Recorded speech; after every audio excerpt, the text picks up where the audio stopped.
was, we need to pass the test. What And test? I knew that we left in family would pass the test. What The test? test, What the test you test had of about? life, the test of life. Okay. Yeah. You passing the test? Yes, man. With the Okay. goodness of God. Okay. If you say you're passing the test, then I have to believe you. Yes, man. God bless you, my brother. All right, then. One love. You want love. Take care. Chester Bandy David. Good morning and thank you very much for the wonderful prayer. So what's up, people? Are you good? Yeah.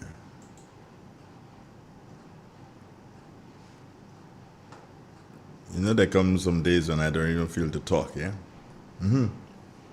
There's so much going on, so many things happening.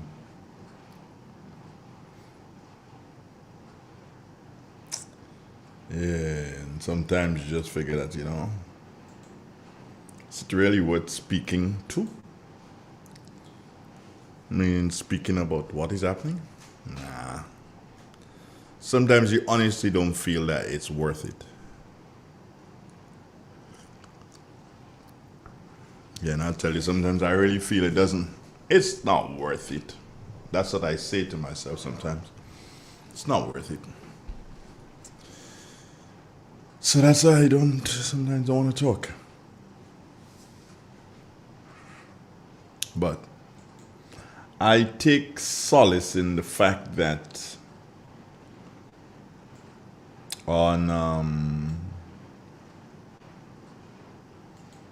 I can come to you on mornings. I can come to you on mornings and talk to you.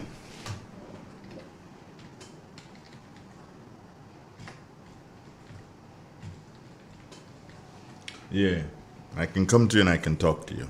Like I can talk to Drumsticks. Good morning, Drums. Hello, good morning to you. Good morning to the nation.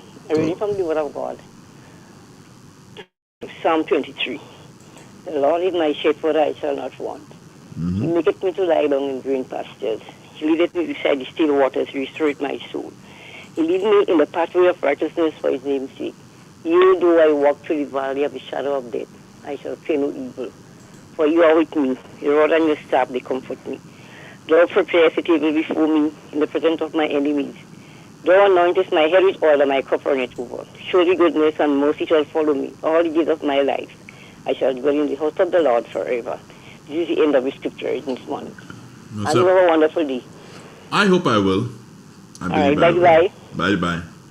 All right. Yeah, that was Drums. It's nice having her, ain't it?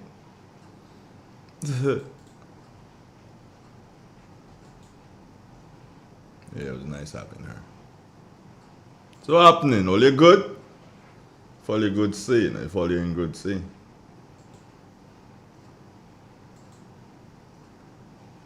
All you good? Alright. If all you good, we good. I good, you good. Come on, thing. Where's your story? I don't really need you there now. Okay, stay by yourself. There's a thing I'm trying to do so and organize there, and I ain't really need it. I know why you do so and jump up there for. Come on from there, nothing. When I did. Oh no. Did I do that? Okay. So I need to do this. Okay. Hold on, thingy. Alright, there you go. I was just wondering if I did that.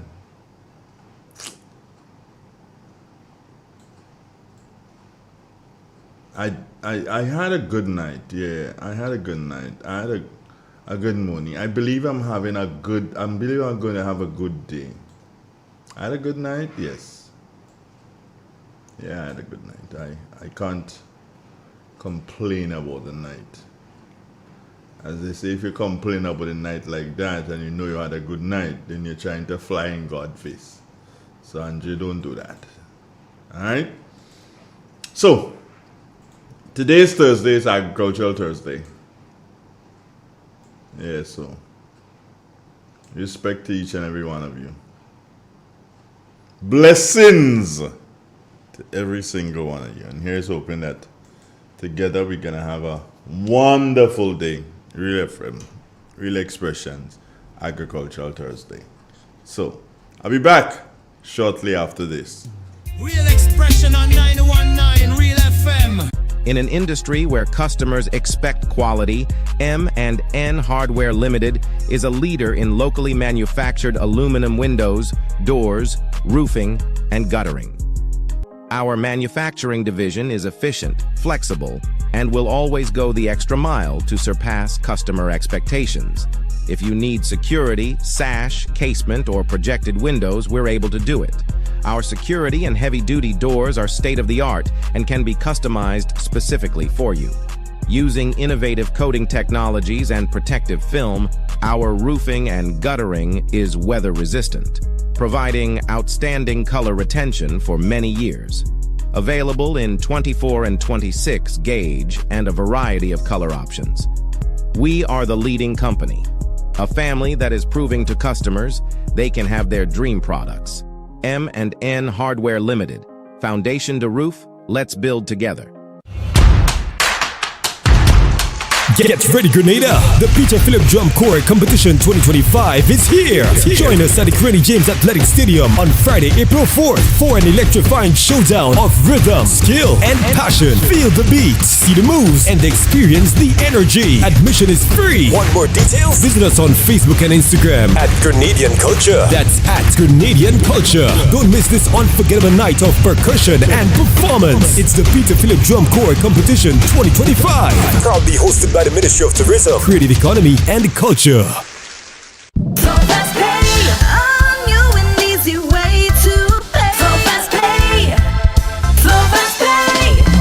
You asked for it and you got it. A quicker way to pay your bills online. It's fast, secure, and easy to use. No registration, no additional fees. Flow is now offering FastPay, an online service that allows you to settle your bills in less than 2 minutes. Need a receipt? FastPay will send it to your email immediately. Use FastPay now for convenience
Feel the beats, see the moves, and experience the energy. Admission is free. Want more details? Visit us on Facebook and Instagram at Grenadian Culture. That's at Grenadian Culture. Don't miss this unforgettable night of percussion and performance. It's the Peter Philip Drum Corps Competition 2025. Proudly hosted by the Ministry of Tourism, Creative Economy, and Culture.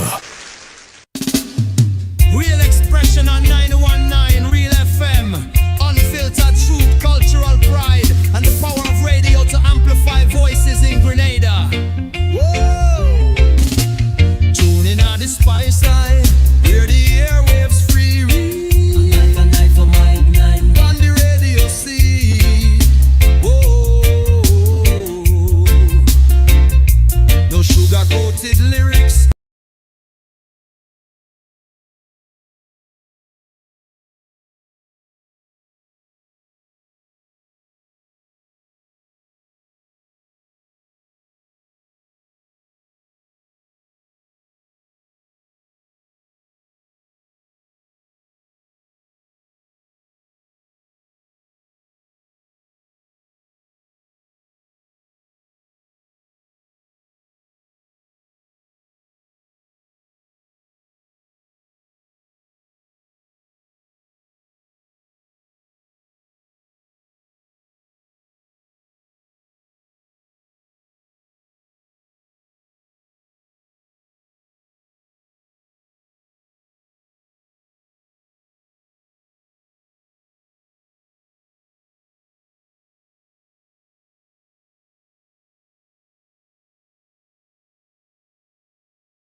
Freedom, fisherman chant the blues, farmer hymn the rain, mama shares her wisdom, youths them chant for change. The radio no silence the struggles we face, amplify the joy, the pain, the grace. Not making of the rhythm, cocoa in the bass. Real FM hold the mirror to the spice all face.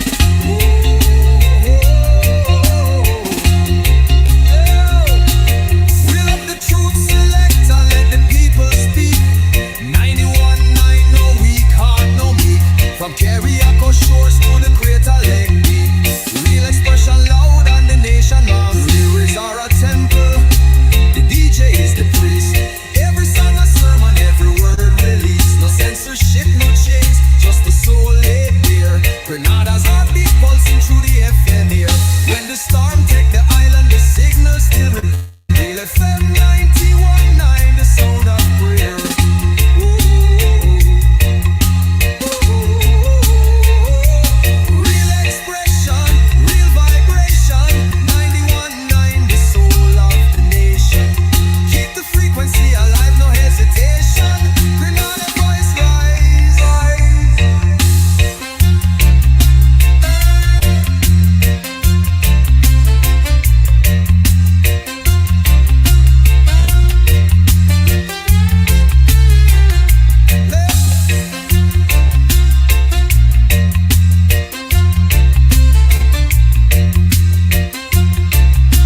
Temperature is expected to get up to 30.5 degrees Celsius.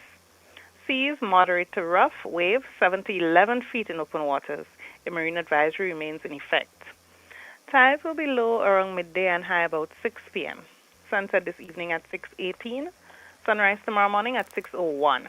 So just to recap, the weather is expected to be partly cloudy and windy with light to moderate afternoon and nighttime showers. From the Met Office, Trisha Miller. Thank you very much, Trisha. I wouldn't use your new last name. I wouldn't use your new last name. I wouldn't use. Not yet. Take care, my dear. Okay, bye. It's 7:24. That's our time on the radio.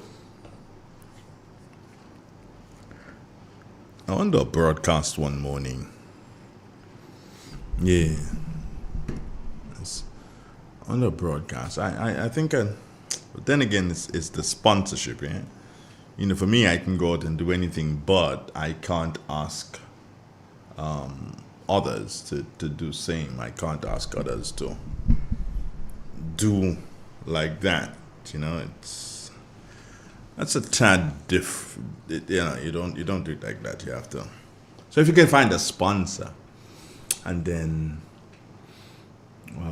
let's say we take 20 questions on a Tuesday to the streets. That'd be nice, wouldn't it? That'd be nice. Take 20 questions to the street. Yeah. Don't worry. Soon time. You know, soon time, different thing to do. I don't even know what's wrong with this thing this morning now. I'm trying to bring you video with me in it, but it's like, I don't know if it's I don't know what it is. It's just it's not working the way it should this morning, but we are gonna try still. Oh, we got somebody in line? Come on. Oh, I thought we had somebody there. Just one in. Who's that? Who goes there? It's Thursday. Agriculture. Yeah, you see the video stock? Yeah, and you see all sorts of foolishness taking place, man. I don't know. That's been happening all along. Yeah, and don't say, oh, well, if e-girls didn't know. It's the same thing. There ain't nothing that I'm doing different.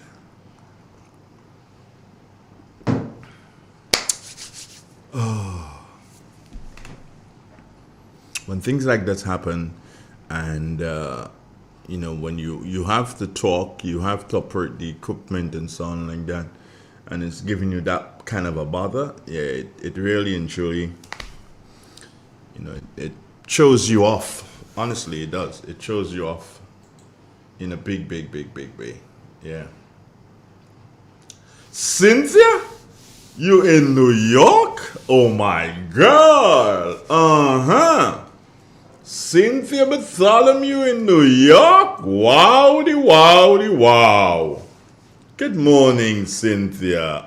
Claude Abraham, what's up? Stephanie John and Faithlin Halley Douglas. You the bomb. You are the bomb. Christine Alexander, good morning. Andrea Burke. Good morning also to Kathleen Ledlow and Miriam, good morning to you. I'm really I'm pissed with this with what I'm getting as my video quality this morning. I don't know. I really don't know. Computer is new, screen is new, cameras new. I don't know. I'm just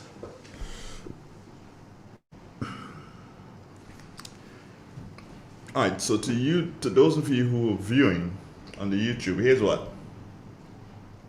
I'm going to restart the YouTube channel.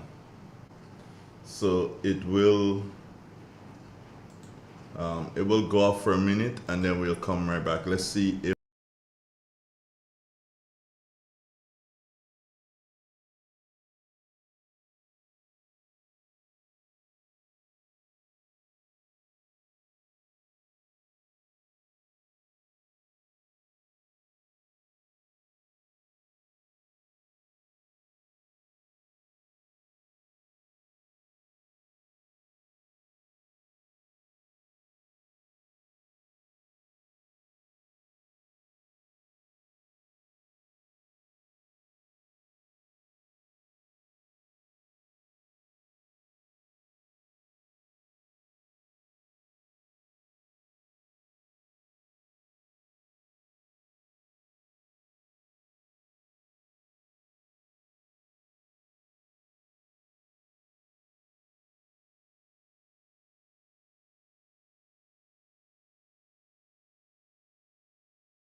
the system.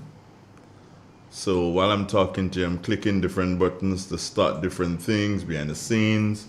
The picture quality comes up now. It looks better. Well, at least it's not sticking as it was before. I hope it doesn't stick again. Praise and praises be to the Most High. Can't afford that sticking again. Okay, so Ivor is there. Antonito, good morning. You just passing through. Good morning to you. Here's hoping that you have a wonderful day. I saw it somewhere last evening. And if there's any... Antonito, don't run. You can probably help me here. I saw it somewhere last evening. And if any one of you would have seen it... Angel, I got you. If anyone... Good morning. If anyone would have seen it, just let me know. Because I believe I did see something... Grenada and a number of other countries in the Caribbean had a 10% tariff. Did anybody see that? I don't know. Did somebody see that online? Maybe it was a figment of my imagination. My mind playing tricks on me because I look at so many different things, you see? And it could have been that... my mind is playing tricks on me. So, good morning, baby daddy. How you doing? Yeah. Did I see that? Can anybody help me, please? Just, did I really see that? I want to know. Because I'm wondering here, what did we do? Yeah, what did we do to get the tariff thingy? So... Oh, well, it means I didn't see it because nobody's calling to tell me, yes, I saw it. Nor is anybody putting up in the thing that I saw it, that they saw it too. Alban Harris, good morning to you. How you doing? Right, so maybe I just hallucinated. Probably I'd smoked a weed. There's that possibility, yeah. Probably I smoked a weed, so I didn't see what I thought I saw. Oh boy, Andre, you again, and you letting this weed thing get the better of you, Andre. Come on. Real expression on 919 Real FM. Yeah, I honestly thought that I saw that online. St. Kitts and Grenada and a couple other countries. Oh, baby daddy, you saying yes. Baby daddy, do you have a copy of it? Do you have a copy of it so that you can send it to my number, 457-6188. If you can send that to my number, baby daddy, I'll be extremely happy. Just the raw truth I flow like Mount Qua. I know I wasn't hallucinating. The weed probably was good weed. Yeah. I did not hallucinate. I really did see. Good morning. Good morning. How are you this morning? Oh, yeah. I did. Did you check your messages? You mean like now? Since last night. Did you check your messages? No. Check your messages and you'll see. What you feel like living on the phone now? Baby, I don't know. Check your messages, mister. Check your messages. You got important messages and you must check it. Have a nice day. Is there any message that says, Andre, I love you? No, you don't have that one. Oh, what the hell, that would be myself. Well, you know me already. I love everybody, so I don't have to message anybody and tell them I love them. I love everybody, especially my NMP people. Mwah. Morning, loves. Morning, my people. Mwah. Love you all very much. All right. Have a nice day. Take care of yourself, girl. All right, good. All right. Oh, yeah. So she did send me something. Let me see if I can read it. Trump imposes 10% tariff from several Caribbean islands, including, all right, Jamaica. All right. Sherma, as in Jeremiah, good morning to you. President Donald Trump announced on April 2nd, 2025, a 10% tariff on Jamaican exports to the American market, a decision that could significantly impact the island nation's economy. The tariff, unveiled during a White House media conference, extends beyond Jamaica to include other Caribbean countries such as St. Lucia, Trinidad and Tobago, the Bahamas, Grenada, St. Kitts and Antigua, each now facing the same 10% levy on their goods entering America. Huh. Okay. So why did that happen? I'm trying to figure that out. But even while I try to figure that out, why did that happen? Then I can still try to figure out this. How come Donald Trump put tariff on St. Vincent and the Ganja? No tariff on Ganja, but tariff on Grenada. What we have? Agriculture. The fish, yeah. The sauce up, yeah. The nutmegs, yeah. The cocoa, yeah. Oh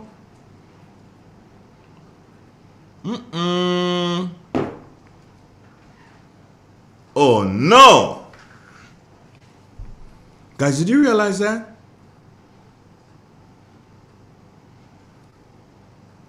So, sauce up, cocoa, nutmeg, fish. What about gas? Well, no, we ain't doing nothing about gas yet. But, no, this thing is a serious thing, you know, friends. This thing is not a joke thing. This thing is a very serious thing.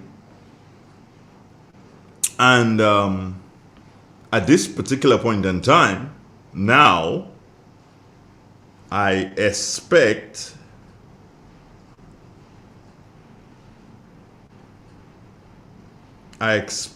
our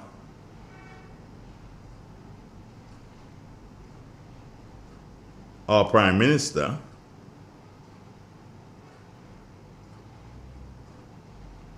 I expect the government to come forward and say something. Now, I see Baby Daddy sent me something different here. Now, Baby Daddy, what you sending me another thing here that I called for it, you're wrong.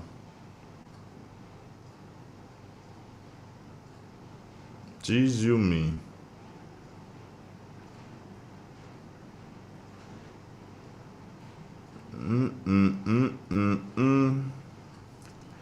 Oh boy. Now, if this bitter thing that we read, if that is true, alright, if that is true, then what the heck? We're kind of dead.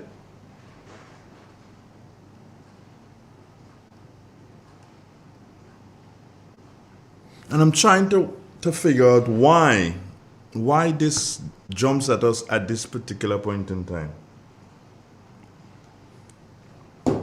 What did we do? What did we do to get this tariff thing on us? What did we do? I don't know. Maybe when BJ comes, he might have a better idea of what was done. And if you have an idea, and if you want to talk about it, because it honestly, it affects our agriculture. It really does. Because we're talking tariff on the sauce up. We're the only country that can send raw sauce up to the United States, so tariff is on that. Whatever cocoa they're buying from us, whatever nutmeg they're buying from us, whatever fish they're buying from us, 10% tariff on it. Tell you, this Donald guy, but nonetheless, I like him still. Donald is a Donald. Let's take a break. When we come back, we'll talk more. In an industry where customers expect quality, M&N Hardware Limited is a leader in locally manufactured aluminum windows, doors, roofing, and guttering. Our manufacturing division is efficient, flexible, and will always go the extra mile to surpass customer expectations. If you need security, sash, casement, or projected windows, we're able to do it. Our security and heavy-duty doors are state-of-the-art and can be customized specifically for you. Using innovative coating technologies and protective film, our roofing and guttering is weather-resistant, providing outstanding color retention for many years. Available in 24 and 26 gauge and a variety of color options. We are the leading company, a family that is proving to customers they can have their dream products. M&N Hardware Limited. Foundation to roof, let's build together. Hey Grenada, are you ready to take charge of your future? The Grenville Cooperative Credit Union is here to help you make it happen. Whether you're starting a savings journey, planning for education, or chasing your big dreams, we've got the tools and support you need. With savings, loans, mortgages, and expert financial advice, your goals are within reach. And for the youth of our nation, we believe in you. Let us help you build the foundation for a brighter tomorrow. Visit us at Jubilee Street, Grenville, Lucas Street, St. George, or our brand new modern spaces at Seton Brong Street, Grenville. Get ready, Grenada! The Peter Philip Drum Corps Competition 2025 is here! Join us at the Granny James Athletic Stadium on Friday, April 4th for an electrifying showdown of rhythm, skill, and passion. Feel the beats, see the moves, and experience the energy. Admission is free. Want more details? Visit us on Facebook and Instagram at Grenadian Culture. That's at Grenadian Culture. Don't miss this unforgettable night of percussion and performance. It's the Peter Philip Drum Corps Competition 2025. Proudly hosted by the Ministry of Tourism, Creative Economy and Culture. Step inside. Immerse yourself in colors that come alive. Color by Seasons. Let your imagination run wild. Surround yourself in a world of color. Color by Seasons. Endless inspiration. Bold expression. Bold expression. Color by Seasons. Seasons. Express your style with Color by Seasons. It is said, the proof of the pudding is in the eating. Therefore, the authenticity of the beverage can only be acquired in the taste. A taste which is original to Antoine de Beauregard Industries and comes from a combination of spices and local rum, which can hold its own all over the world. Woodman, a strength which speaks for itself. A taste which stands out from the rest, bottled with care, which speaks to perfection. Try Woodman today and be stunned by a flavor as never before. Let your palate savor that which is produced locally. Do not be deterred by substandard products. Our taste speaks volumes and sets us apart from the competition. You will be satisfied with every sip of our product. Say rum, say Woodman, feel satisfaction. Now that's quality. Classic Furniture. Our items are made from the best local wood available on island. Our products are made with love, care, and the experience we have gained over the years. Why do you even contemplate using substandard furniture, which is imported, when you can get the best made right here in Grenada? Our factory is located in the cultural village of Chantimel and our showroom on Ben Jones Street, St. Andrew. We are also noted for refurbishing that piece of furniture to its initial look. When looking for quality furniture, there is only one place to look, and that's Classic Furniture, where we take care of your needs with utmost care. So give us a call today and put your furniture woes to rest. Classic Furniture, where love and luxury is combined to provide the ultimate satisfaction. Call us today on 442-4645. Classic Furniture. So fast pay, a new and easy way to pay. So fast pay, so fast pay. You asked for it and you got it. A quicker way to pay your bills online. It's fast, secure, and easy to use. No registration, no additional fees. Flow is now offering FastPay, an online service that allows you to settle your bills in less than 2 minutes. Need a receipt? FastPay will send it to your email immediately. Use FastPay now for convenience, safety, and efficiency at discoverflow.co/fastpay. So fast pay, 2 minutes and you're on your way. So fast pay, so fast pay. Flow is keeping you connected. Real expression on 919 Real FM. Unfiltered truth, cultural pride, and the power of radio to amplify voices in Grenada. Whoa! Tune in on the spice side, where the airwaves free read. On the radio see. Whoa! No sugar-coated lyrics, no fabricated vibe, just the raw truth that flow like Mount Kwakwa tribe. From Grand Ends to St. George. Real expression on 919 Real FM. Unfiltered truth, cultural pride, and the power of radio to amplify voices in Grenada. Whoa! Tune in on the spice side, where the airwaves free read. On the radio see. Whoa! No sugar-coated lyrics, no fabricated vibe, just the raw truth that flow like Mount Kwakwa tribe. From Grand Ends to St. George, this the people them a shout. Real expression now, I let your heart pour out.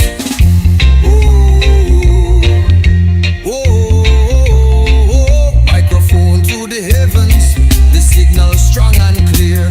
Voices of the voiceless, the oppressed, the sincere. Real FM are the vessel, your message fill the ear. Speak your truth, Grenada, where your heart there. Real expression, real connection.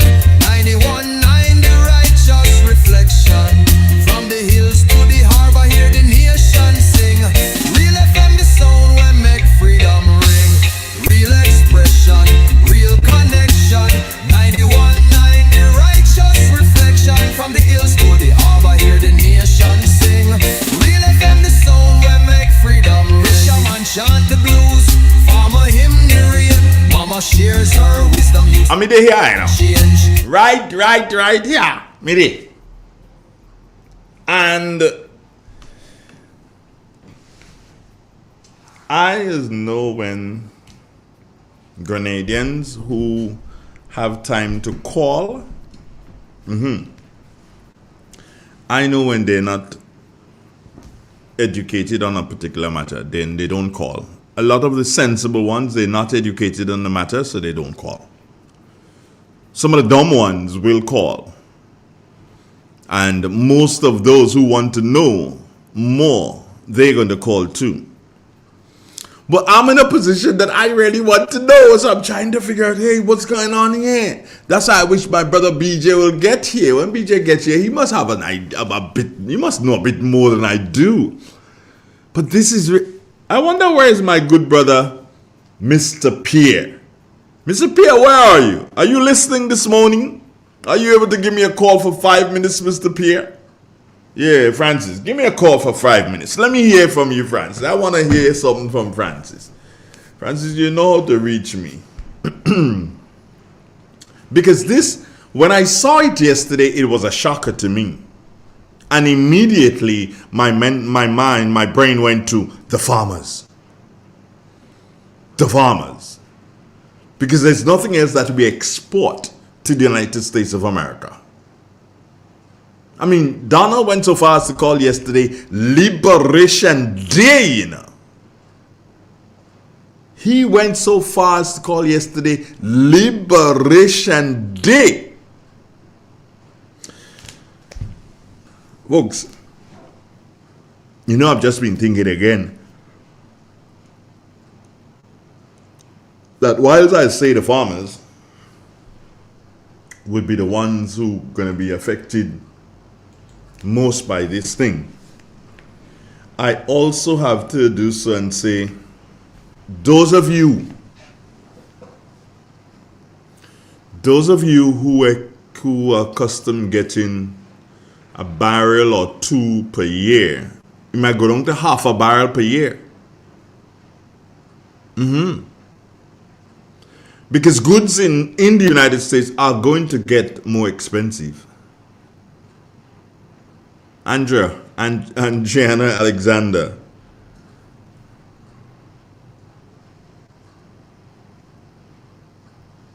Goods in the United States are going to get more expensive. So the whole aspect of you sitting down on your sorry self there and depending on that brother, sister, uncle, aunt, nanny, cousin, parent, whatever, to send to you. Do you understand? They won't be able to do it.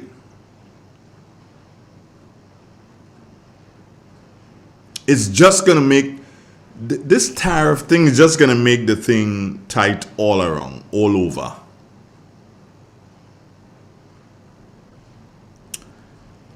And I so much wanted to raise something else with you this morning, yeah? I so much wanted to raise something else with you this morning.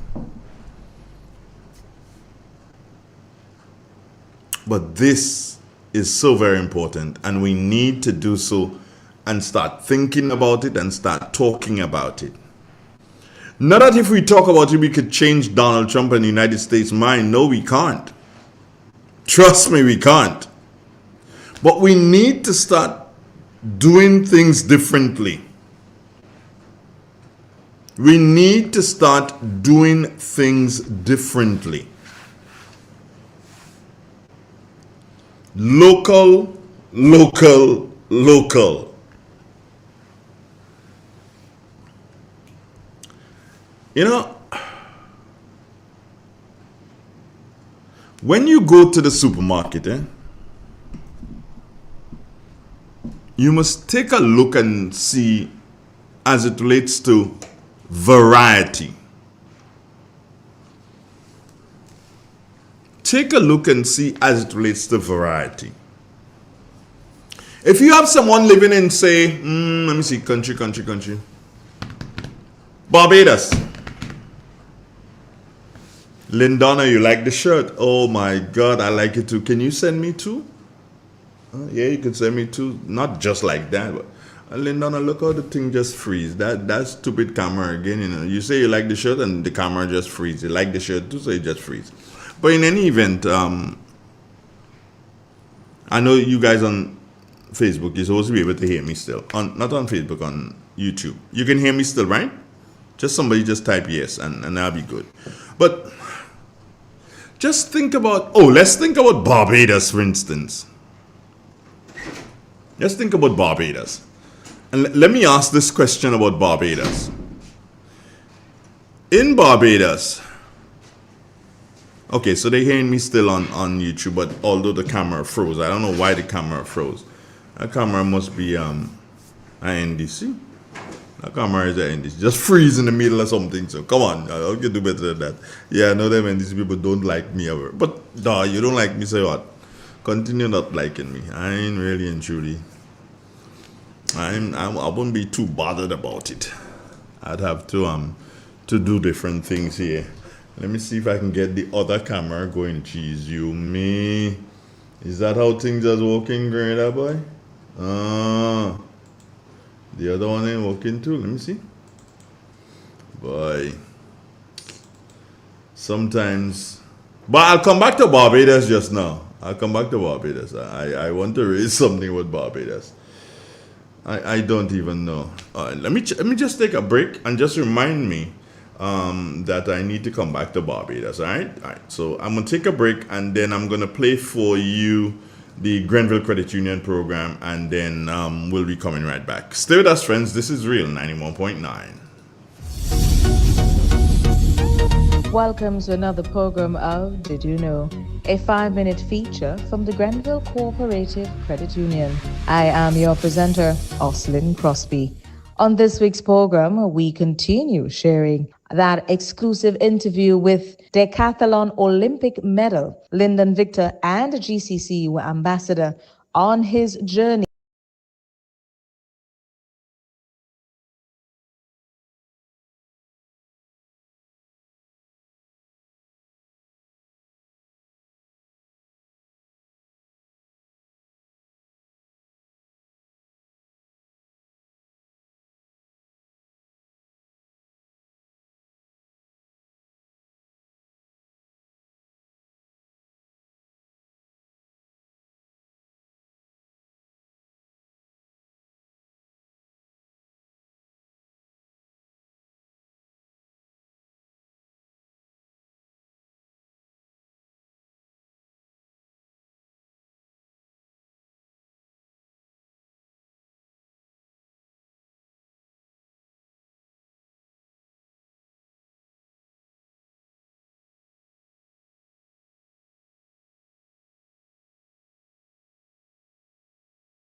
I'm just in shock. I cannot believe that in the second event I pulled my hamstring. I tried to run it, I tried to run off, and it was just pain. And I want to go up to my coach and say, okay, I have a good jump, let's stop. And while I'm there and I'm thinking about what I want to do, I'm thinking about, is this going to be the end of my Olympic career? Like my Olympic journey? And God said, if you believe you're going to win a medal, you're going to compete. And I didn't even tell my coach I pulled my hamstring. I just went down the runway and I jumped. We're due now for a break. More when we return. The Grenville Cooperative Credit Union, the credit union of Grenville, takes you where you want to be. Feel secure with the Credit Union of Grenville, taking care of all your financial needs, including savings, loans, mortgages, and sound financial advice.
To your accounts 24/7 at any Connex branch. And that's it for this week. On behalf of all of us at the GCCU, we say thank you so much for listening to us again this week. I am your presenter, Oslin Crosby. Grenville Credit Union, your financial institution who values our membership and strives to provide exceptional customer service. Real expression on 919 Real FM. Unfiltered truth, cultural pride, and the power of radio to amplify voices in Grenada. Woo!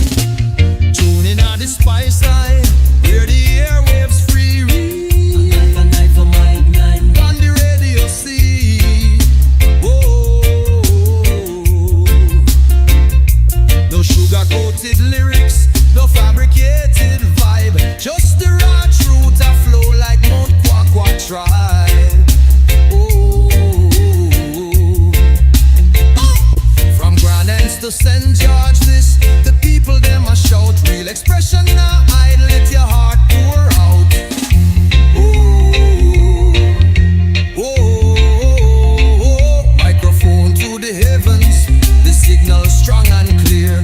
Voices of the voiceless, the oppressed, the sincere. Real FM are the vessel, your message fill the air. Speak your truth, Grenada, where your heart there. Real expression, real connection. 91.9 the right. Yeah, blessings, eh? I don't know, something's wrong this morning. My camera is just not working. I don't know. I don't know what to say now, but anyway, it's all good. Baby Daddy, you hearing me? I just want to make sure that those who are on the YouTube channel, you'll be seeing up Real Expressions Agriculture Thursday. You'll be seeing up that that flyer. No audio. Okay, somebody said no audio. Christine Utley is saying no audio. How is that possible? That's not possible, Christine. Baby Daddy's hearing me. Your screen blank. Christine, refresh your thing. Christine Utley, refresh. Because Baby Daddy's hearing. Angel Map is hearing. Ah, there you go. Come on, Christine Utley. What's up with you, girl? Refresh that thing. We're going to the phone lines though. Good morning. Yes, good morning, my brother. Hey, I've been calling for you, man. What's up? You know, on the move. Hey, wait, the only people that be on the move like that is NNP. On the move. NNP say they on the move and nobody could stop them. Yeah, man. I had to beg for you to call this morning. My brother BJ just walked in a short while ago. But I had to beg for you to call me this morning, Francis. Francis, did you see that thing that I spoke about? The 10% tariff? Did you hear about it? I just heard with Donald Trump. Yeah. I heard Donald Trump talking about the reciprocal tariff. Yeah, reciprocal tax. Yeah. Basically, if you charge me, I go charge you. But you know? I don't think we charge him anything. But 10% tariff was placed on goods going to the United States from here. Well, we do, you know. We Budweiser beer. Why Budweiser beer not in Grenada? Tell me. Because we have special tariff for these things coming out of the Caribbean. So over the years, the Caribbean, and perhaps rightly so if you could get away with it, have tried to protect goods made in the Caribbean. So you won't get certain beers in, and I'm using alcohol, beer in Grenada because Caribbean is protected. Okay. So a number of countries in the Caribbean have used this protection system against the United States of America and a lot of countries in the world. And the question a lot of American governments have gone on with it because they believe we are a developing country and it's a means of assisting you. But these same countries, while they're getting this assistance from America indirectly, they have a love-hate relationship with America. America is a great Satan, one police, also racist. And here you come, Donald Trump, now you might call him insensitive, you might call him a moron, you might call him untactful, but you must examine his policy and see if there is any merit in it. And if the United States is that evil, then fair enough, let us have an equal playing field and see how you benefit. Perhaps that might make us be more appreciative of the United States of America. All our people, the majority of our people is in the West, United States of America, Canada, etc. But most of our leaders seems to be revolutionaries and Marxist-Leninists and preaching hate against America. So how we could be seriously affected here if we put a 10% tax on our sauce, our fish, because Grenada is the only country in the region that can export fresh sauce up to the U.S. market. The only country. Mexico been banging at the door. But Grenada have that market. We have squandered the market as far as are concerned. But now if you have a tariff on it, tax on it, then it could only affect us. And if you put tax on America, why America mustn't put tax on you? I mean, come on. Donald Trump says that even playing field. I've been giving you a blight, but you call me world police. So you see, I no longer want to be world police. Reciprocal tax. Reciprocal, yeah. You kill me, cat, I'll kill you, dog. Yeah. I've been giving you a blight. And as BJ said this morning, he's here already with me. BJ said this morning, what Donald is doing, he ain't sending nobody and fight no war. Put 2 battleship outside your place and say, what, I send somebody to talk to you. What do you think? Well, Donald Trump said too much people dying from war. Yes. Donald Trump tend to be concentrating on America, and he's a businessman. You don't want war because you don't get chance to make money. So here you have not the career politician take place. You have a businessman that comes in. You know? And his attitude is business. And America is the greatest consumer country in the world. So although China have 1 point something billion, India have 1 point something billion, Africa have 1 point something billion, America have 336 million, but they're consuming more than all of them. So no matter what tariff they put, after about a year, they may come down and agree. If you tax me, I go tax you too. One African leader, African politician, always talking like me. He described Donald Trump like a ratter, something like a ratter. You see, if Donald Trump wants 12 mango on a tree, I'm giving you an example. You say he wants almost the whole tree, and eventually he might get 14 mangoes. But we in the Caribbean, I think we miss an opportunity. Instead of having this combative attitude, we should have immediately acknowledged and welcome all our immigrants back to the Caribbean. And the Caribbean could have worked like one, recognizing the power of the United States. It's not about right or wrong or who win or who lose. Decide that we will accept all our returning nationals, our immigrants. And if one comes for Barbados, don't bother about that. We will, once the person from the Caribbean, we will deal with it. And try to deal with Donald Trump up front, so you get a better deal on trade. But when you're beating your chest and saying they could take your passport, Donald Trump don't want your passport, he wants tariffs. He say he likes tariffs.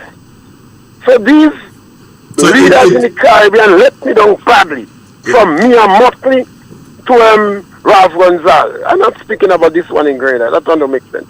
But from Mia Motley to Ralph Gonzalez. They have to understand the power of the United States market. Okay. What you said there, it reminds me of something that Frank Hughes, Vega One, remember that guy? Yeah. We are pretty good friends. We used to talk quite a lot when he brought his programs to GBC, GBN. And one day he was talking to me and he says, let me give you a bit of advice, Andre. Because I was at that time I was young and upcoming and upstart and full of myself. And I was having some problems with Troy, as in Troy Garvey, because he was then my programming director. And Vega once sat me down and he said, let me tell you something. When you see evil, do not fight evil. You're not strong enough to fight evil. When you see evil coming, step aside and let evil pass and go about your business. Do not challenge evil. And that's the same thing. Caribbean states, CARICOM, whatever, they're not strong enough to challenge the United States, but yet still they beat me and say, well, take back my visa, take it back. Well, the Dalai Lama, he said, when you go into your enemies, tie you 2 hands behind your back, so your enemy know you're not a threat. These leaders, you see what happened to communism and Marxist-Leninism cannot be sold to the public. So they have to take a ride on a car. They have to hide. They have to be hypocrites. the ideology cannot be sold. Nobody wouldn't buy it because they believe in locking up people, putting them in prison, and believe that their idea is what should stand.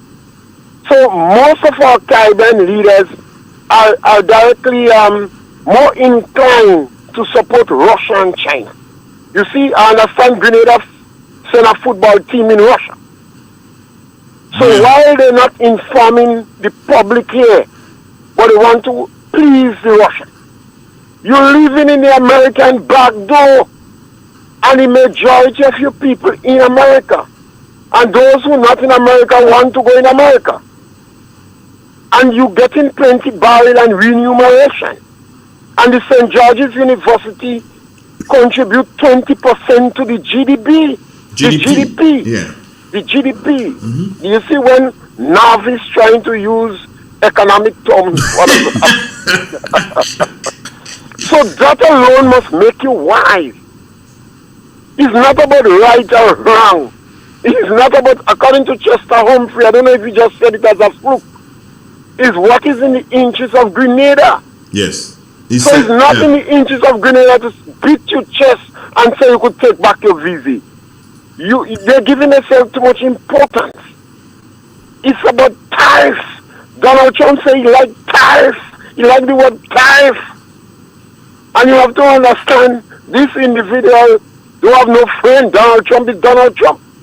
But of course, he's the Donald, ain't he? And he promised the people that we in Grenada here, we have nutmeg, cocoa, fish, and soursop. In addition to that, there are 60 other products that if we develop it, we could sell it to the U.S. market. In addition to that, our people in America sending barrel. During COVID-19, Grenada was the only country in the Caribbean that did not have a reduction in remuneration. We had an increase. Yeah, people are sending a lot of money back to Grenada. Our bright people, our economists, and our politicians in the Caribbean, they want to be left too much. They're playing too much Marxist-Leninist. And that's the challenge and beating the chest with Donald Trump. How could beat your chest with America? Yeah. So we'll have to see what goes on. We got to see what goes on. Thanks for calling, brother. Appreciate it. Okay, one love. Yeah, I was calling for him to give me a shout this morning. BJ, but with all of this, you see what's happening to us. Yes, Andre. And it's going to affect our agricultural sector, wouldn't it? It will. But we can flip it, can't we? By consuming more. By doing what we have been speaking about years now. By doing... You can try to buffer the effect. By eating local. By consuming more stuff that we grow. Or yams or potatoes or edos or tanya or dasheen and everything like that, you know, or pumpkin and whatever. And getting... And in that way, BJ, economics of scale is going to drop the price, right? It should be. That's what I always telling you. Yeah! You have to come home for you to understand Well, it. he had to take a Donald to let them know. Yes. Yeah, it's a Donald, yeah. You have to come home, Andre. The United Nations won this a long time ago. A lot of years ago. If you're not feeding yourself, the people who feed in you controls you. And they can kill you anytime they want. Beggy, to use the words of the Prime Minister. Hey, beggy. They say we mouth on the ground. Yeah. But this is a serious thing, you know, and it's going to put even our friends and family members who are abroad and who usually send 2 barrels, now they probably would send half a barrel. Yes, Andre. That's the way the world is these days, you know. The bigger forces, they can drag out on you when they feel like, because you're consuming too much of this stuff, you're depending too much on them. Bad cat, they're drawing on you now. We got a call though. Good morning. Good morning to you, Mr. BJ, and to you, Mr. Andre Donald, and the rest of the listeners. Just give me a little lead there. Are we saying that every pound of soursop or every pound of fruit that we send away, we have to pay 10% of the value of it here? Of the value? No, that's not what we say. We're saying that Donald Trump is going to put a 10% tariff on imported goods from Grenada to the U.S. So it means that the goods in the US now going to be selling at a higher price because of the added tax that the people have to pay over there in order to clear the goods and whatnot. You would have to put that tax on the goods, so the consumer going to be paying a bit more for it. So if the consumer pays more for it, does it mean that we will have to sell it high? Well, what they may want to do, they may want to reduce the price of the person who import in and tell you, hang on, you know something, our custom selling it for $5. Now with the tariff, I may have to sell it for $5.50 or even $6. So they may ask you now to hang on.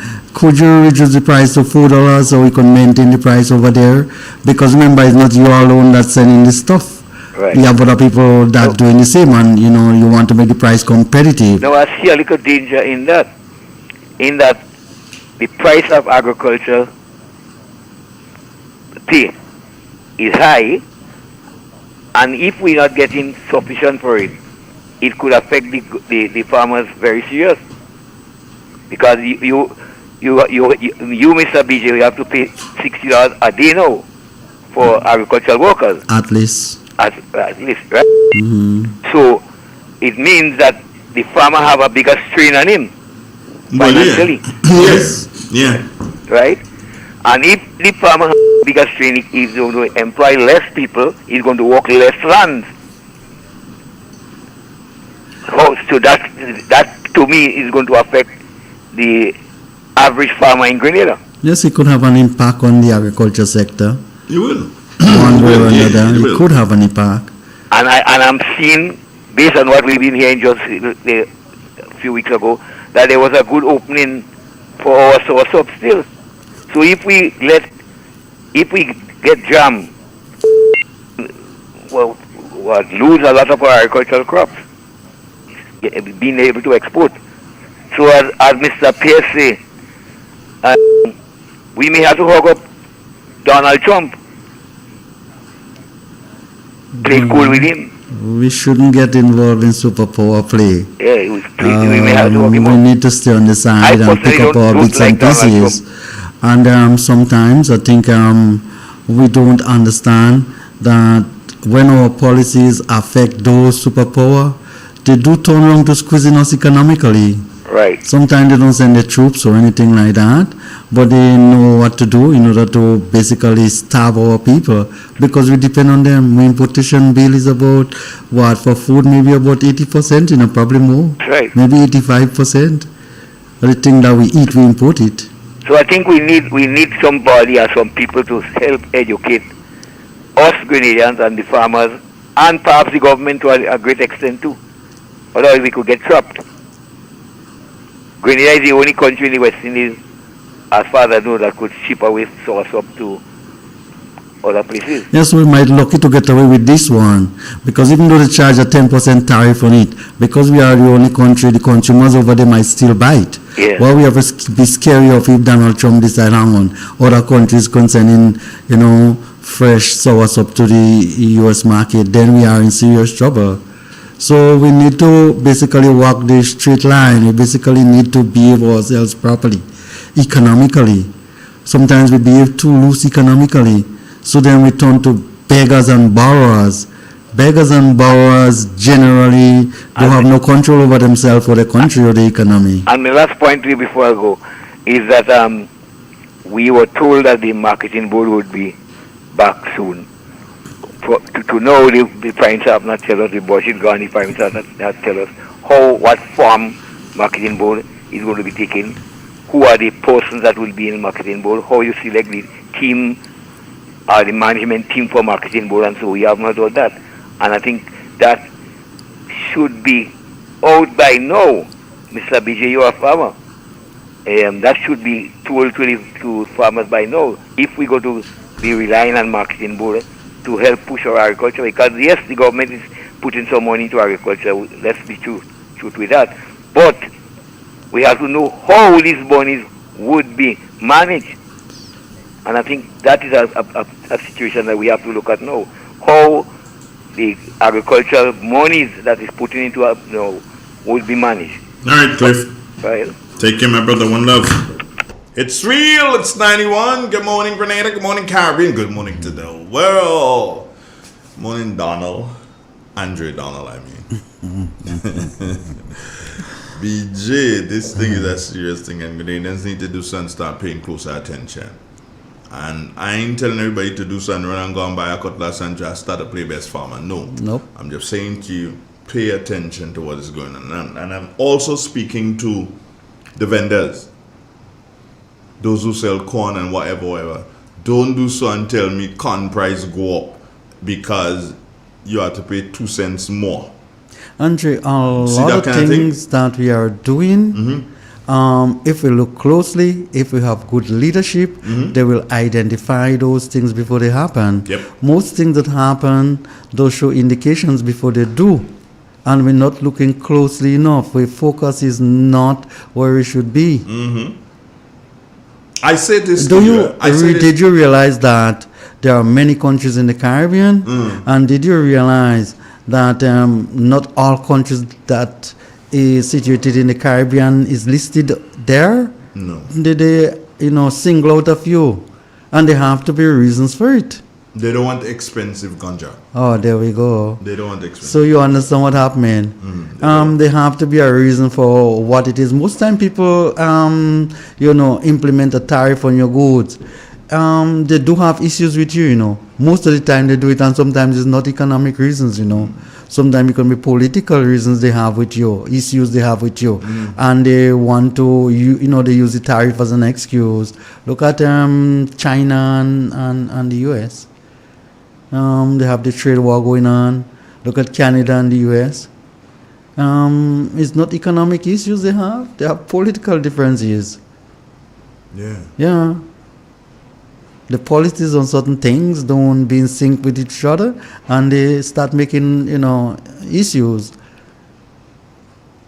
And they will have some funny people, and some funny people at leadership level. In the first case, I don't know why the population put those people there. Think about it. You do so, and you say, hang on.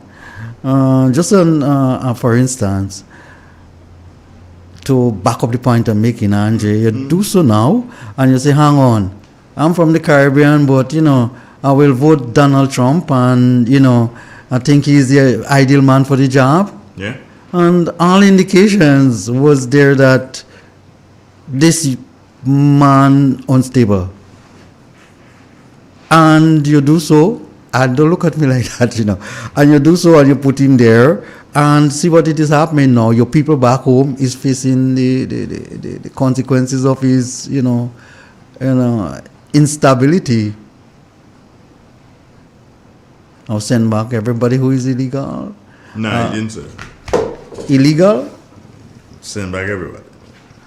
Everyone who is illegal. Yeah. They better can book the flight and come back home before he catch up with them. Simple like that, Andrew. Think Voluntary about it. Andrew, now the people who voluntary migration. Now the people who leave over there now, Andrew, and have their relative back home. You think about the added burden now. You have a child or somebody with you who you try to, basically become a naturalized citizen in the U.S. and all of a sudden they have to come back and you have to look after them and they have no base here and the whole, family issues, that you are basically, dealing with. I'll tell you something. I'll be very honest with you, yeah. In relation to all of this, immigration, if somebody comes to Grenada and they overstay their time and they get caught up by the police is going to turn them over to immigration. Yes. And the immigration is going to send and them. I have no issue with that. Right. So, but hold on. My thing with Donald in this, if you went to the U.S. and you stayed, you made the decision that, look, I am not going back to my home, I'm going to stay here and I'm going to try to make it. Realize that there are consequences. Of course. Right? And if you don't want the consequence of having to be caught up by the police, turned over to ICE, and then ICE do something, repatriate you. If you don't want that, then do what is necessary. Go and find somebody and marry it, or explore other ways of solving your situation, your status in the people country. It could be Canada, it could be UK, it could be US, it could be France, it could be Russia, wherever you are. Sort yourself out. If you're not able to sort yourself out and they catch up with you, then enjoy your ride back home. I have no issue with your point, Andre. What's about you would have been there? You're more or less living there, Andre, as you're legally. You have a green card holder. You basically give you access to live in the country, to reside there. You would have done something, and you would have basically faced the consequences for it already. It might have been, embezzlement. It might have been whatever. Andre, they're revoking those things now and send you back in your country. Revoking what? The crime that you committed years ago. But listen, no. If you do something, you commit a crime years ago and you paid for your crime. That's it. You paid for your crime. No, Andre, in the US now they have a policy whereby they can revoke those things. That is not true. Andre, I've seen this policy of Donald Trump. Andre, go and look up on Donald Trump executive. Andre, you're not a citizen. No, Andre, you don't understand. I understand. Andre, you don't understand what I'm saying, and you're not reading enough. And you're not listening enough. No. I'm telling you. I am telling you. And I will send you. Yes, send you the tape where a woman is confessing what is happening to her daughter now, and seeking legal help. So something you did 12 years ago, they're going to rig that up and send you back because if of they that? feel like it, Andre, they have the right to do it and send you back. You're not a citizen, Andre. No, I am They do not. what they want. They're profiling you now in the US. I have not seen Andre, they that were one. confiscating people's phone and all electronic device and listen and do all kind of stuff now when they checking you in and all kind of funny shit. They get now when in you're the US. going into when the you're US? going in now. Well, hold on, BJ. What's wrong with you on BJ, that? no. Andre, No, profiling is going on. BJ. You and I know what this what this is, and we choose to do so and put our life on this. And hold on, we choose to put our life on this. So if you're walking around with this and it is your life, you have to be prepared that your life will be looked at. And listen to me, BJ, they don't have to do so and take your phone to do the shit, No. They can just stay where they are. Right now, they can stay where they are and get into my phone and look to see every bit of information. So, I'm saying this to say to you that we must be smart enough to keep the information about our life in our heads. I agree, but Andrew, that's what they call a cell phone. And just an individual phone. Cell. It is a phone to cell do so phone, and call. an individual it's phone. not a phone for you to store information about your life. That's why they put the bytes there to do that, Andrew. It is not a thing where you do so and you go and you horn your girlfriend, you horn your wife, you taking picture and then smoothing up with other people and you do expect it to come out. Man, behave yourself, no man. What's wrong with you? And it's a cell phone, it's a personal, that's your personal record. Anyway.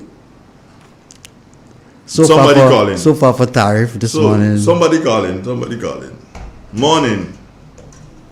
Morning, brother. How are you? I'm okay. How are you? I'm okay. Yeah, I'm listening to the program now, but what BJ is saying is exactly taking place right now. It happened to you? No. Okay, then show it to me. Show it to me. Show it to me.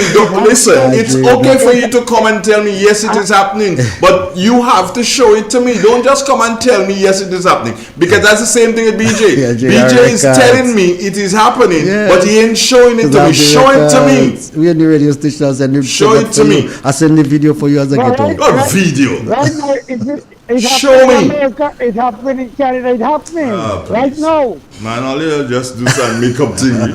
No, I'll do some makeup jumping. No, that's makeup. It is a fact. It's true. It's happening right now. Somebody said they hope it's not fertilizer you eat this morning. They not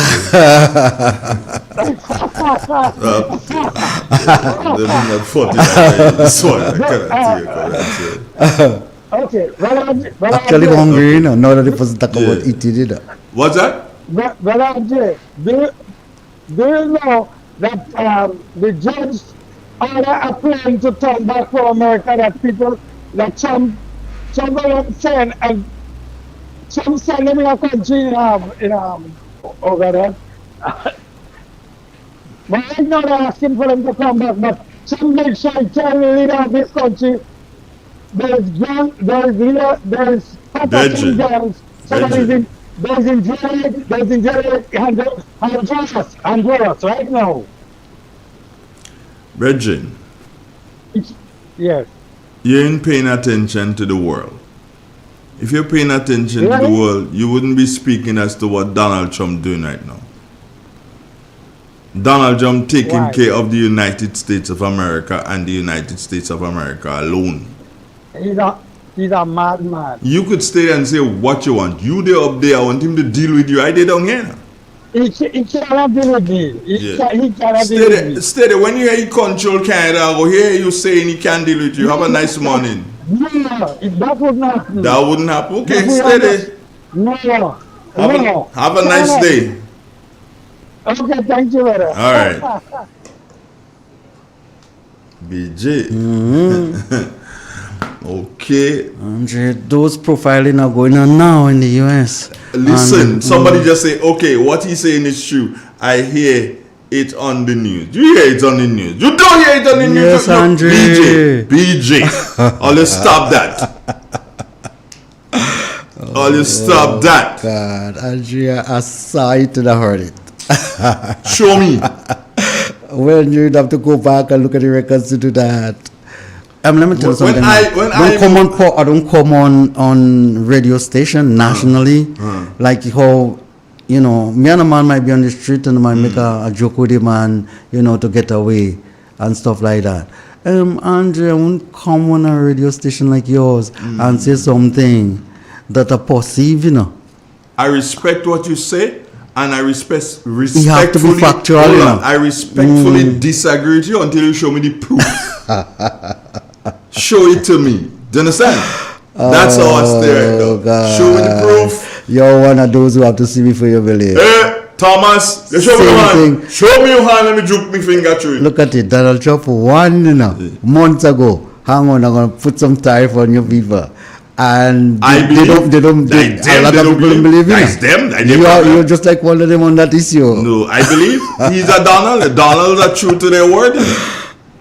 He is true to his word. He say, "Yo, I'm gonna do this." Yes, and those are the indications that you know you need to be prepared. Yeah, he told them. You know, it's not that he didn't tell them, and he's not doing anything that is against the law. Either. Nope.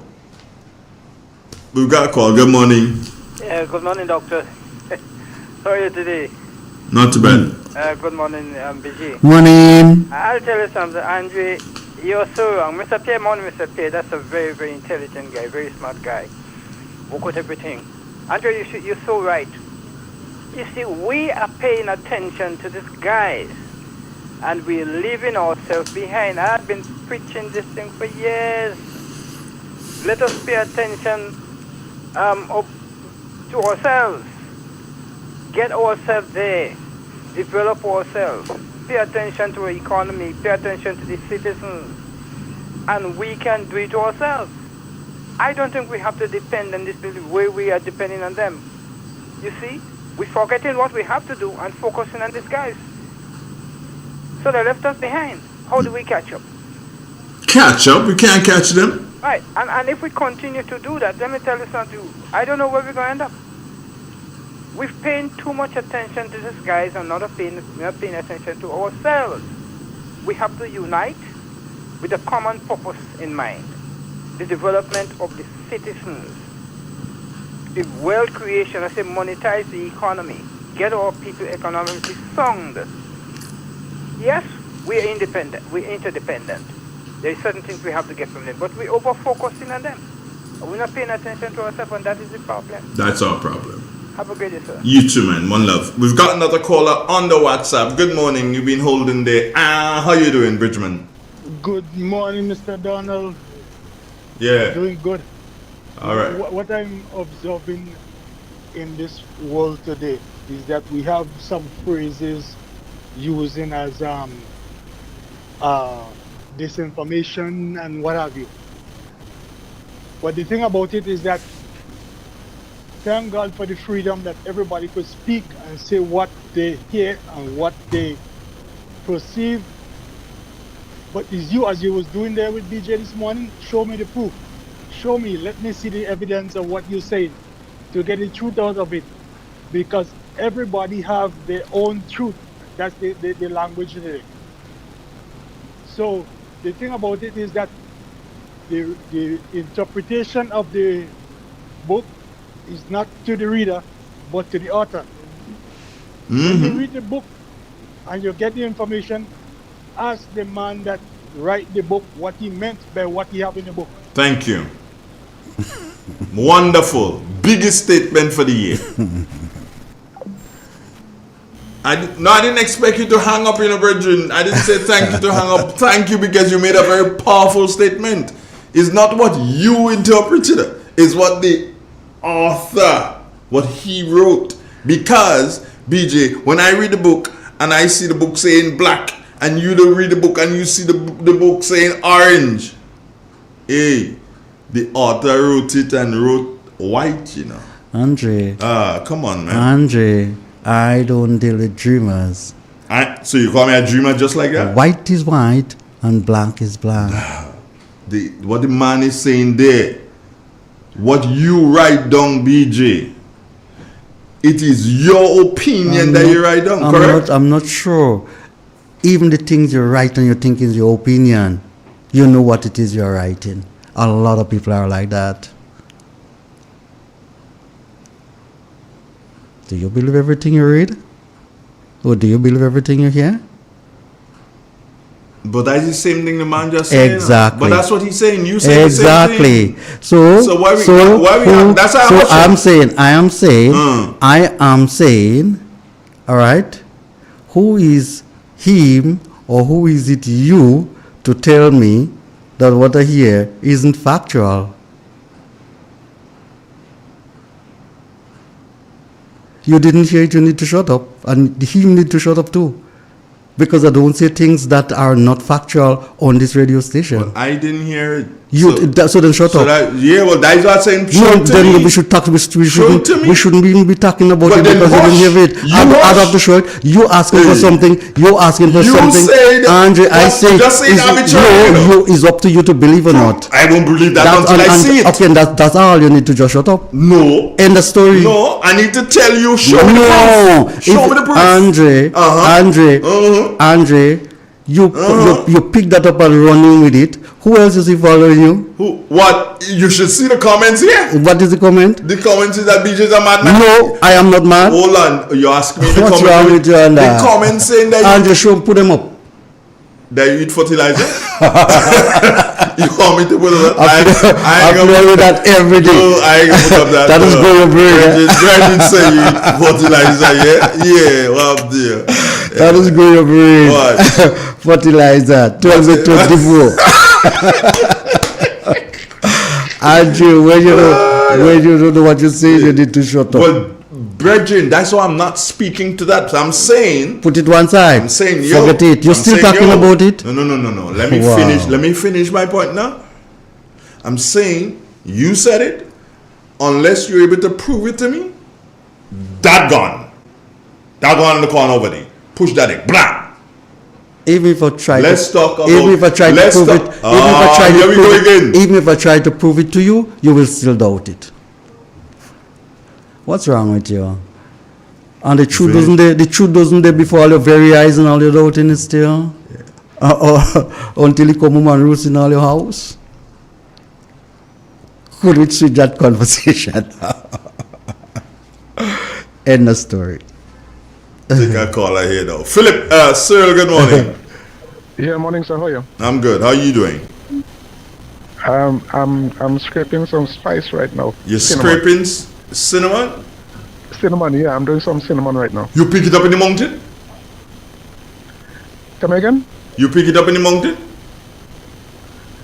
No, somebody pick it up for me. Oh, because I remember the Prime Minister say as a child, he used to go and pick up cinnamon in the mountain. He used to pick nutmeg. You don't remember that? Seriously, you don't remember that? Eh? So I don't ask if you pick up the cinnamon in the mountain. He didn't say spice. If he said spice, then I could understand nutmeg and whatever else.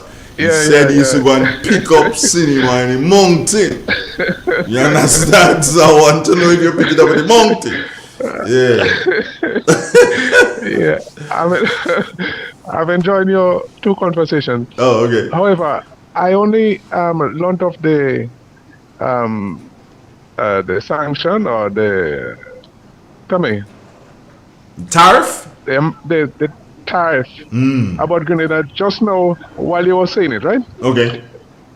So my radio was down and I asked somebody to put it up so I could hear you louder, so that you can already express yourself. So I will believe you. And somehow I believe you. In fact, I would have told somebody else about it already too. However, when I heard what BJ is saying, I also believe what he's saying is true because I heard it many times before from the American government. I've heard it many times before. So I will want to believe them also. The fact is that I will have to choose whether I believe them or whether I believe you, sir, Mr. Donald. However, I will leave that there for now, and you contemplate on it. But I think that's where Morris Bishop comes in. We were calling on him to come and help us. Morris, come and help us. So I think that's where Morris will come in now. So we'll expect Morris coming in and help us. Go and pick up your spice. Go and pick up your spice for yourself. Go and pick up your spice for yourself. No, don't stop me yet. No, I ain't stopping you. I ain't stopping you. I remember in those days when we were telling Morris, we were threatening America and say, let them come. We go bury them in the sea. And I think this is an effort here that Morris should really come in to help us now. Thank you. Thank you, sir.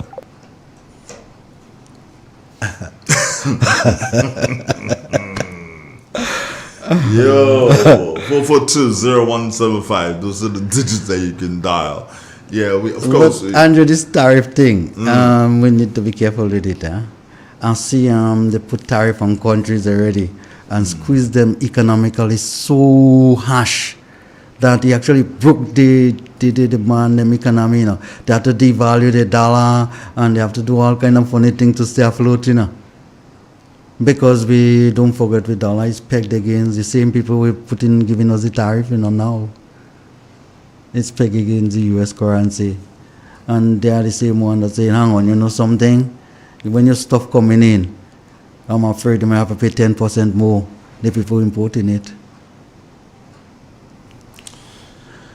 Good morning. Hello? How are you? Hello? Hey, good morning. How are you doing? Good morning. I'm alright. Well, that's one of my favorite programs, and good morning to BJ as well. Hey, Virgin.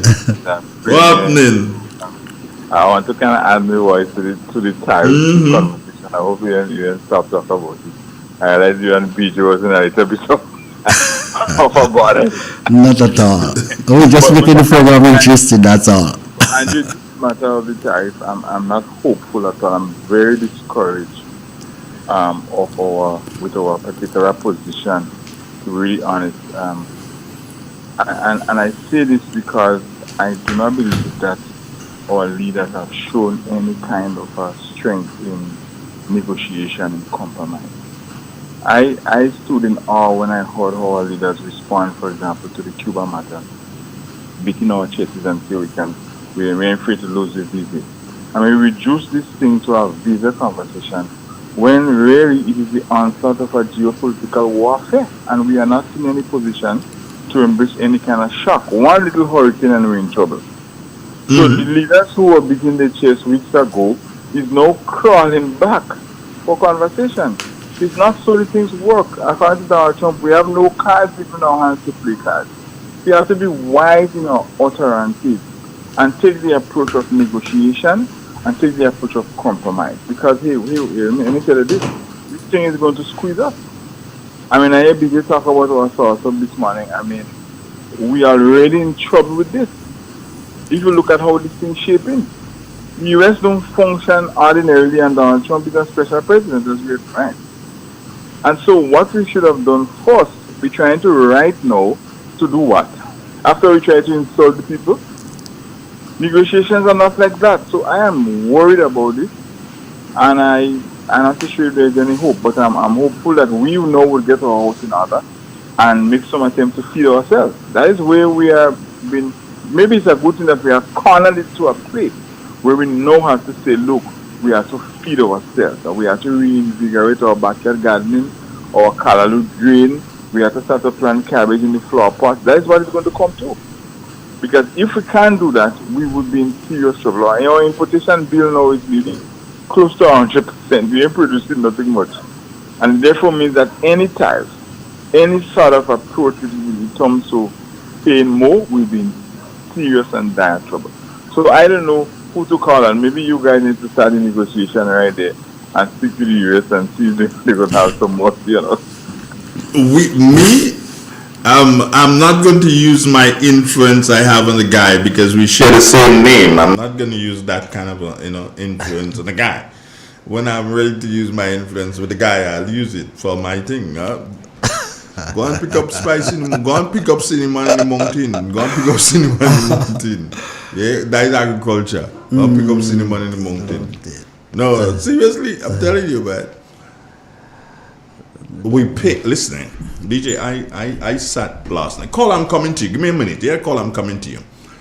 I sat last night and I reasoned something. Yeah, the Caucasian man, be in America, Canada, wherever. Yeah, he bought a house when he was 20 years, married, together with the wife. By the time they hit 35, 40. They finish paying for that house. Alright? Retirement comes. They decide to retire because they managed properly. They retired at 50. And they decide, me don't like up here now. Up here too cold. I'm moving back. I'm moving south. So they coming down by us. They renting their home. The same home they finish paying for it. BJ, they renting that home to us who want to go up there, and we paying for them to enjoy sunshine down here, and we dying in the cold. Folks, think about it now. Oh, caller left. Sorry, caller, but I just had to say that before. Think about it, BJ. We paying for them to enjoy life here, while we dying in the cold weather. Good morning. Yes, sir. I tend to support that last caller to a great extent. And I think I support, I support BJ too, that this thing, America can do what they like. Nobody could stop, nobody seems to be in a position to be able to stop America from making, changing, breaking any law. Donald Trump was found guilty, he say he ain't guilty. Today he's the president of America again. Careful now. Right? Careful. Yeah, I'm careful in. Yeah. Right. Better be careful. Look at our status. The government here tell us that they're going to build 500 houses every year for 5 years. Where is the land? We don't know which lands are agricultural lands here. We don't know which lands are for housing here.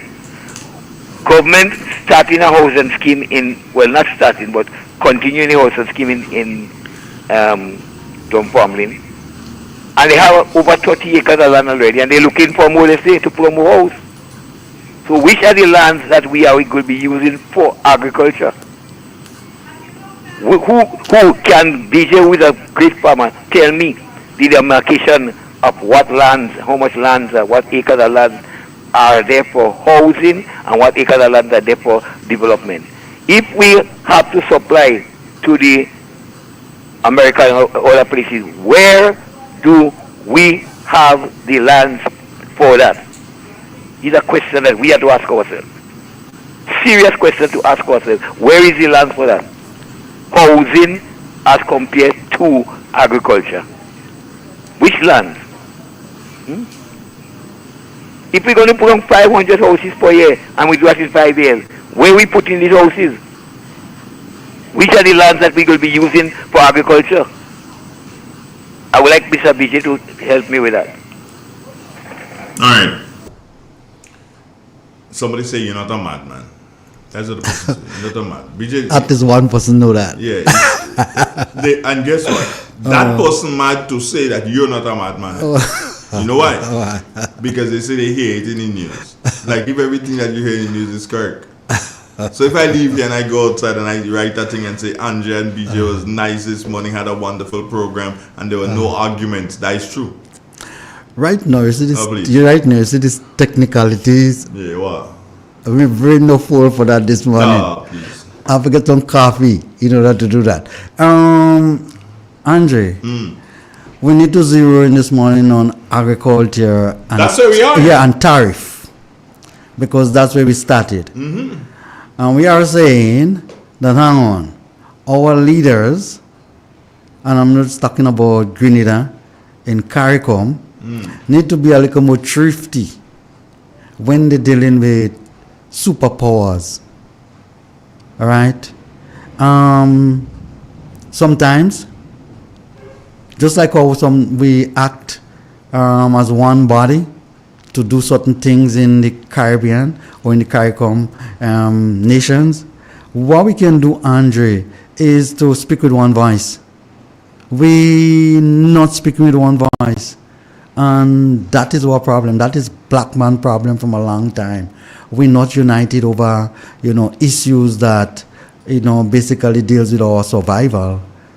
And that itself is kind of scary, we should be speaking with one voice. When Donald Trump give the indicator that here is what he intends to do, we should basically, find our way before the U.S., Congress or wherever, or United Nations or whatever, and say, hang on, the Caribbean is in all your back door. We live in the Americas, and you can't be treating us like, you're like a chicken and them, where when you want to call and stretch something, and when you want to tell us true, and we have to run. We need to be treated with a little more respect, Andre. BJ, you ain't got nothing. So I see Donald Trump do the man in Ukraine that he say you don't have no card. Exactly, he say you don't have no card, so don't speak. Your oil tanker, your bomber, your warship. You're depending on me to give you a Coast Guard that walk in. Body, man. Good morning, caller. Morning, Mr. Donald. Yeah. Mr. Donald Trump is using tariff as a political weapon towards those countries. Because if you pay attention, all the America friends, that's who we playing real hard with. No, that's good for them. Now we're calling from the telescope and the issue. And this request is turn off the radio you have. Turn off the radio that you have on. Your radio or your radio, turn it off. I could now. Yeah, better. Yeah. This is from Mr. BG. I don't know if I have the pronunciation right. Now, and the telescope is see towards the devastation they do in telescope. Putting on all them, burning on all them trees and packing up a set of old vehicles which could be a hazard to the community. Now, the vehicles and them is packing up one on top of one another. That is a missile. It's very, very close to the house. 50 yards away from house, even sometimes 20, 25. So I would like Mr. BJ to take a look, come and take a look at what is happening in Telescope at the old dump site. Thank you. Thank you. Andre, a lot of people seem to think that I'm actually working with the government, and I'm not. I'm just a farmer who come and hold a program here on a Thursday morning agricultural program. However, the issue with the telescope, people, where they sort of, dumping old vehicles there, and they're removing some of the trees in the area. I think that consultation should be held before you do something like that, and I don't think that's the right place to start, dumping vehicles and just packing them one on top of the other and forgetting it. You have too much people living in that area, and that area is too flat, and you're on the Atlantic side, make it even worse. We need to be very, very careful with that. This can be a health hazard. Well, the thing is, I asked the people are complaining all the rats and things are in the area now, and we need to be careful.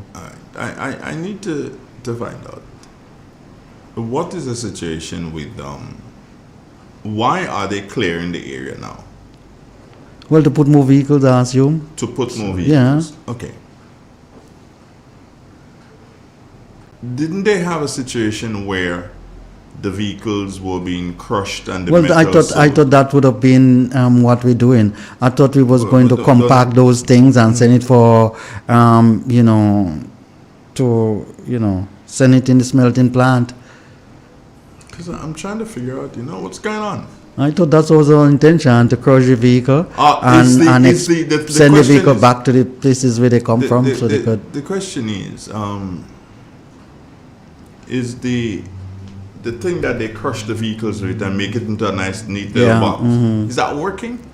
I don't know. I've seen a few. That's what you have to ask. Is it working? I don't know if it's working, but we need to have that functional, and we need to get this, going.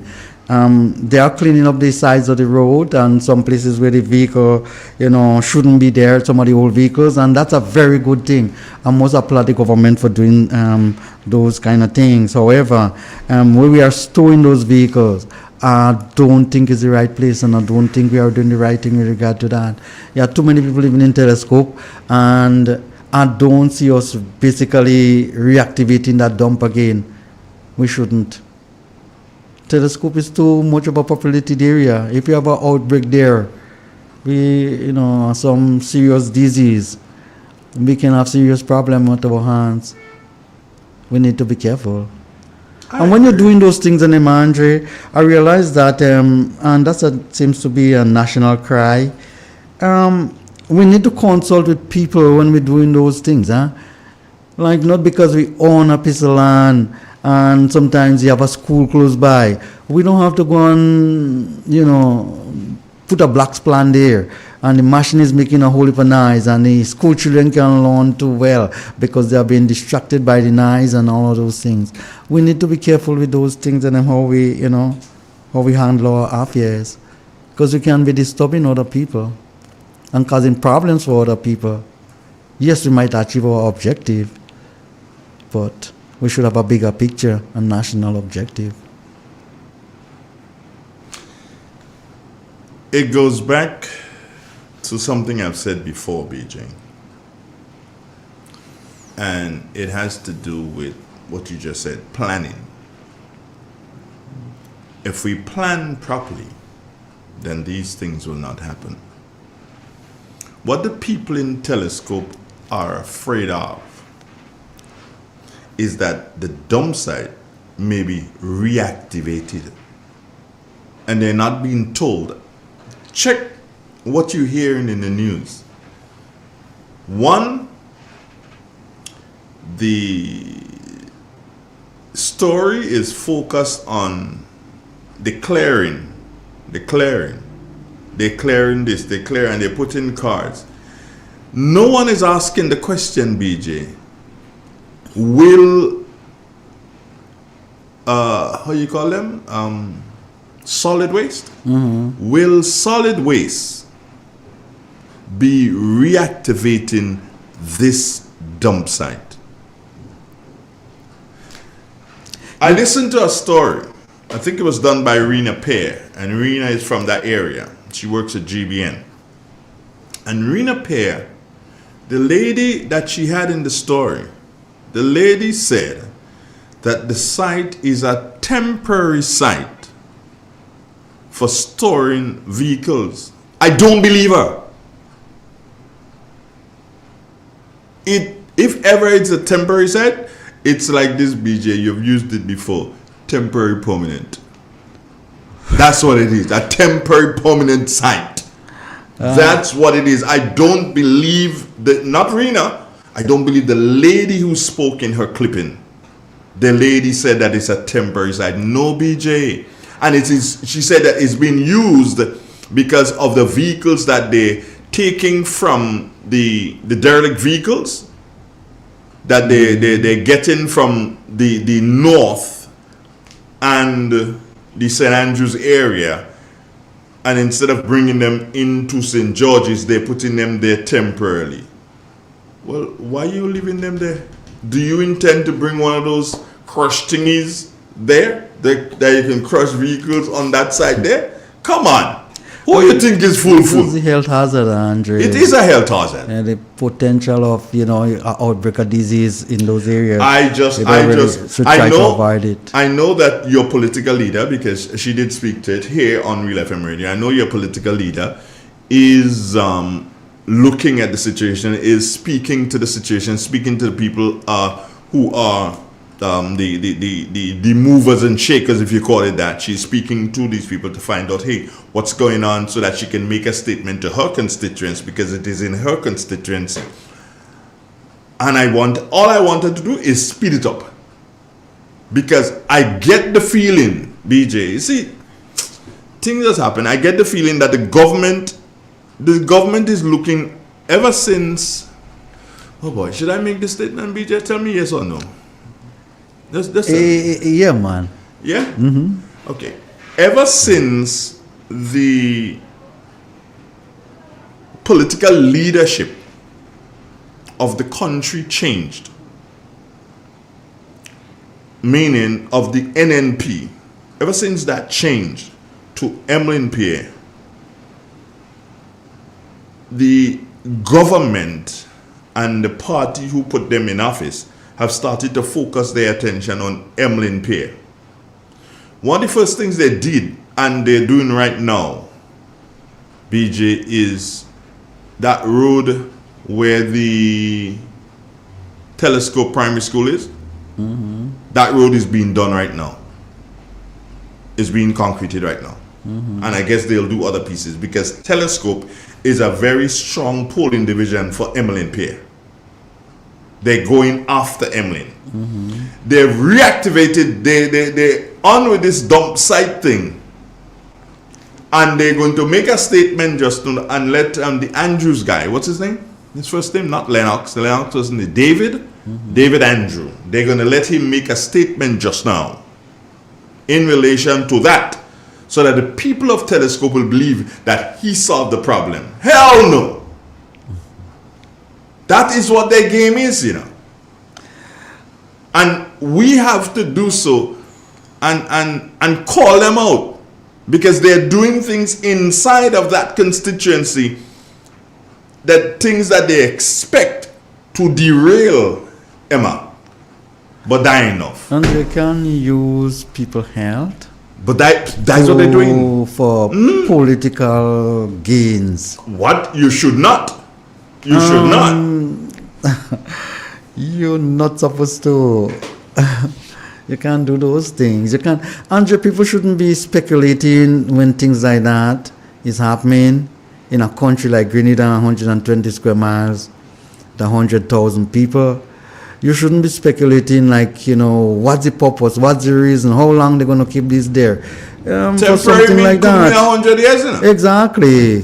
You need to give a date when you're going to remove time when you're going to be look, we're doing that there for 6 months. Yeah. And don't let that fool you. They're trying to make Emma look bad. And some of the things that we're doing here again that is kind of upsetting is the removal of trees. I don't know. 1 ton. Yeah, trees. Yeah. I don't know if it affects us in one way or another. How much years that trees them take to reach there? One bulldozer come. Brrr, I get good view now. I can see. We got a call on the line. Come on in.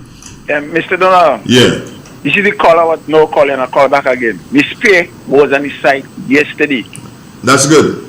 I talked to she confirmed me yesterday and we had a nice conversation. Good, Mr. wonderful. P. Now, do you know that when a party in power, a government in power, they don't study the opposition in Grenada? They don't study the opposition. they could talk from now until they does not pay attention to them. Yeah?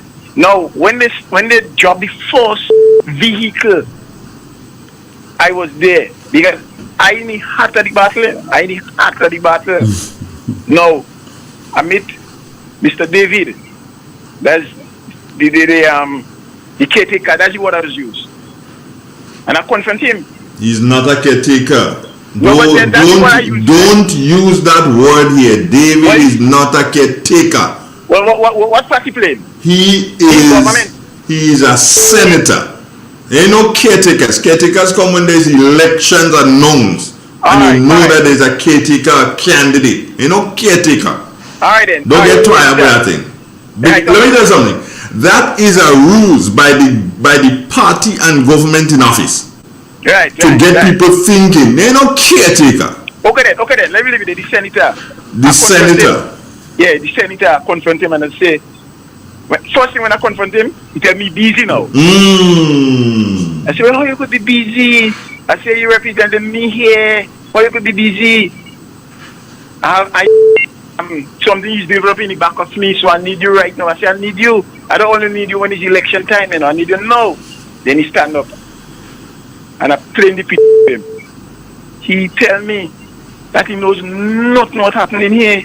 I say, you don't know what's happening in telescope? He said, no. He said, I will get back to you. That is last year. Only last year. Thank you. Up to this day. And they are caretaker? And you're still using that word caretaker? Take it back. Well, I already take it back. Right, okay. Good. I already take it back. Good. But then you see, this is the thing they're trying to trick us with. Yeah, they're trying to trick us with that. And that's saying again, they does not pay attention when you're not in office because she said she's trying and she said she's trying and they're ignoring her. They don't take it, she reply. But let me tell you this. If the people of Telescope, and listen to me very carefully, if the people of Telescope will rally behind their constituency representative, listen again, if the people of Telescope rally behind their constituency representative as it relates to this matter, I bet you it gets solved. Rally behind Emlyn Pierre. Just listen to what I'm saying to you. Rally behind Emlyn Pierre. You all need to do so and go and meet Emma again and say, Emma, we want to demonstrate. Emma, we want to lock hands and say no bulldozers allowed in, no more cars allowed in. We want to lock hands and do that. We want you with us. Speak to Emma. Have a good day. Take care of yourself. God bless you. Yes, Andre. They will say inciting violence? Not really. I think everybody know your... What? They know what? Mode of operation. What is my mode of operation? What? Sometimes you just excite things a little bit. I ain't excited nothing. I'm just saying that the only how you can get results, BJ. During the revolution, I learned, when you wanted to beat up KB and then we demonstrate now. Oh, KB? Yeah, I beat him up in Tivoli. A lot of people need to be in prison still, Mean KB? Morning, KB. How you doing? Morning, caller. Yes, Mr. Andrew. Yeah. You see what this gentleman said there? To and what you just said there? The people, the lady that was they interviewed, made the statement that because of the cost, that's why they bring in the vehicles, the electric vehicles into St. Andrews, into Telescope, because of the cost. So you think of the cost and you forget the people that you're affecting. Yeah, you put money in front of people. You understand? Seriousness, You put money in front of people. And that is why I said that we don't do planning. These big people, you have a planning department or whatnot, but you do planning. If you're doing planning, how could you have 7 parishes in Grenada, and you say you're going to put 500 houses in every parish for 5 years? Tell me how you're going to work. Where you put in the houses? Where are we going to put the houses? 5, 7 parishes. So if you're going to put 500 houses per year, and the Prime Minister said he didn't say that, and he's on record of saying it. So the planning is serious. Before you think of putting the vehicles there, you knew the houses was there. You knew it was a village. So why went and put them there? Why couldn't you find some other place? We have less movement and traffic. So it's seriousness we that's going on there. That is not being planned properly. I got you, bro. I will hope that something come out of it.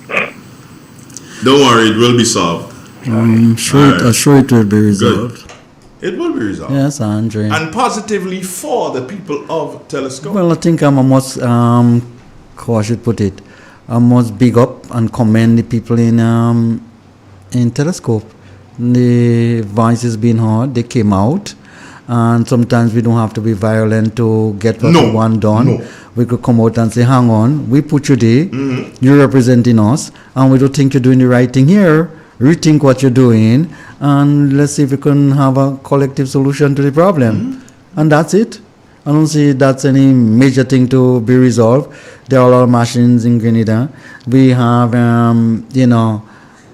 people, capable people. I'm sure they're able to pack this thing properly in a special place, maybe not there, and compact it sometime, compress it like they do, and send it back to Trinidad or wherever. So sell it to Trinidad, make some money. Yeah, I think they sell it. The people who sell it, they sell it, Andre, and make some money out of it. Make some money. But boy. You see these derelict vehicles thing? This thing has to go further than this. What's happening here? This derelict vehicles thing. Yeah. I don't think the administration, and the blame has to go on this administration. Why? Because they're in office now. But administrations never paid attention to this derelict vehicle thing. Up to now, they're not paying attention to it. BJ buy a car. A piece of car for parts. He takes out whatever parts he needs, whatever other parts he can do something, and the framework, he leave it right there. He leaves it right there. That is a problem. That is true. That is a problem. A garage is set up, and before long, he set up in the neighborhood, and before long, you have to squeeze to pass, BJ on the road, because all sorts of derelict vehicles. Man who can buy engine that taking 3 years to come, all kind of thing, the vehicle park up on the side of the road there. Those things have to stop. Agreed. We only saying that we're that third world country, so why we can't go to second world and first world? No, but I agreed, Andre. Come on, man. We can, take out some of the vehicles that we have on the side of the road because, they can cause problem. Of course, they are causing problems. Good morning. How are you doing? Morning. Hello. Hello. Yes. Good morning. Hello. Good morning, sir. Hello. Are you hearing me or not? Hello. Hello. Good morning. Morning. How are you? I'm good. All right. Talk to me. Yes. Are you there? Yes, I'm there. So talk to me. I'm calling from the Pulse area. Yeah, I live at the Pulse area. Yes, close to the old dumping, close to the old airstrip. Normally in the mornings I go there to do my early morning walks and so. And I realized since after the Beryl hurricane, they were dumping, the debris from what they would have collected from the hurricane. But on Monday morning I went there, I realized like they start dumping like old stove and what have you, and this thing is looking so ugly.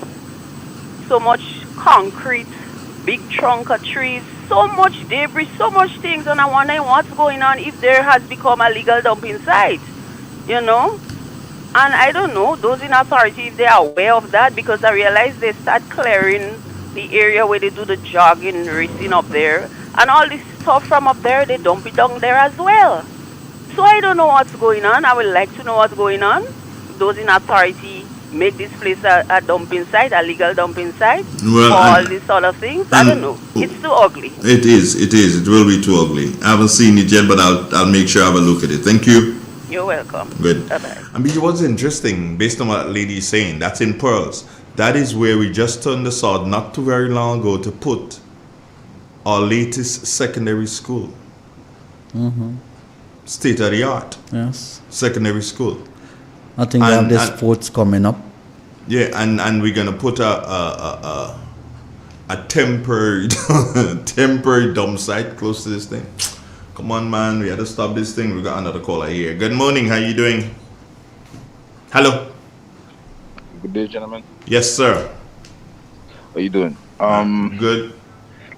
I personally think the situation is a land grab.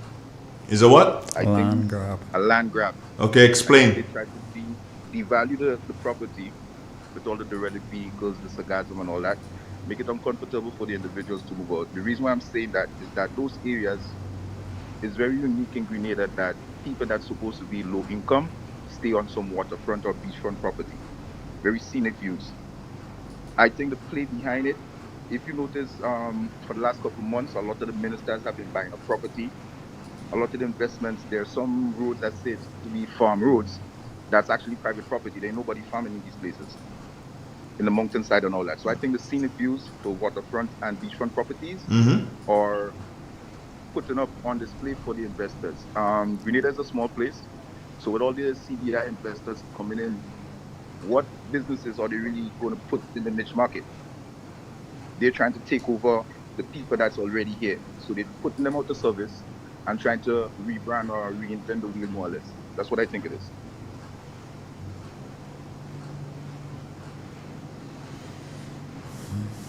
Hello? Yeah, I'm listening to you. Oh, he's gone. I like to give them time to talk sometimes, BJ, but I like the whole idea, well, not like, but it's interesting, the whole idea of the land grab thingy. I hate to think something like that can be happening. Andre, we need to put people first in all that we do, especially when you are a leader. And your people too, you know. And when I say your people, I don't mean in terms of green or yellow, orange or whatever. Grenadians, you need to put them first. Andre, we think COVID was really bad. He had a plague, the bubonic plague.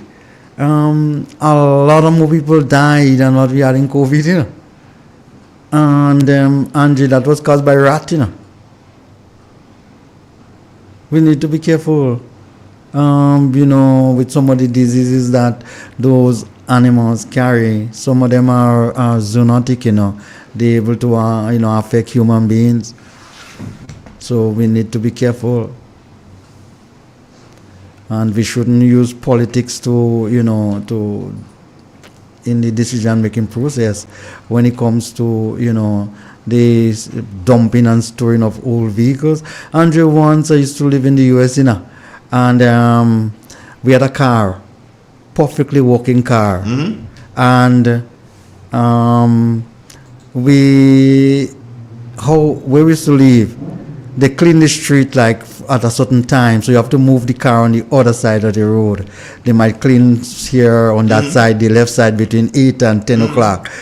And I know the drill. If 10 catch you there, $75. Yeah, you got to get. So, I know the drill. So you had a policewoman, you know, she take pride in charging us all the time, you know. Sometimes for the week we had to pay $300 for parking ticket. Yeah. We decide, no.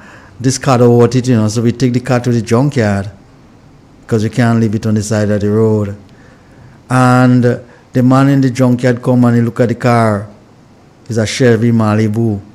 He watch the car and he walk around the car. 1982 Chevy Malibu. He walk around the car.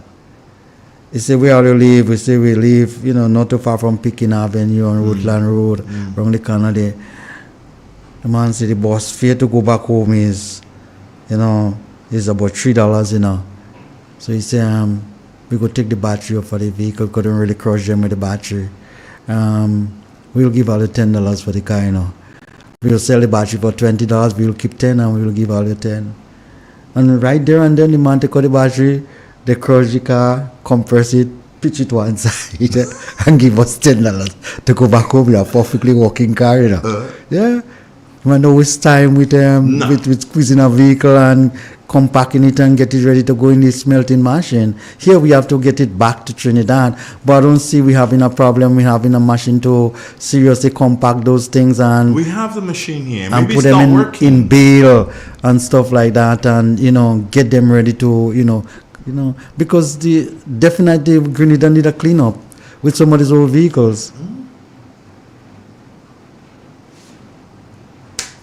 Oh no, BJ. Oh no. It's just that discipline is what our problem is. We are no discipline no more. And planning, we don't plan. Well, yeah, if you're not disciplined, you don't that's plan. true. You can't We plan. can't plan. It's like everything happening, and then when it happened, everybody making noise because nobody knows what it is. There are certain things that, Andrew, when something you want to make something sustainable, you have to be good for the people, and you have to be good for the environment, So we need to be careful what we're doing.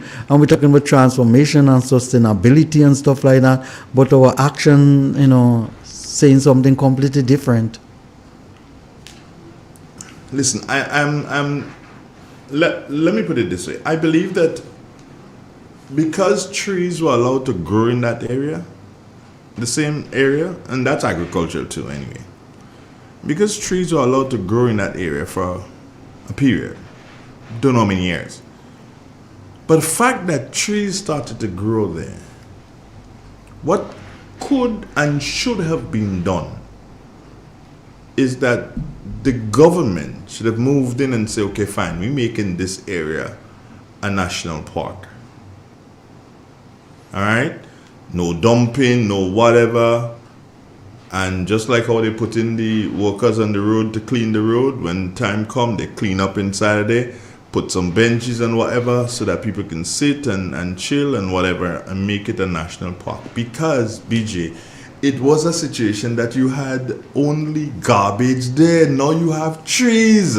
Andre, you have the town close by. Oh, come on, man. Every modern town that people are building now worldwide, they tend to leave space for trees. And there are reasons for those. Why you think rain don't fall in the desert, man? Because you know no trees there, As soon as you start to remove trees, you start to reduce the quantity of rainfall, Come on, man. Are we getting thinking? And I notice even on the side of the road, no, there is that mango tree. I don't know if you know where our farm is.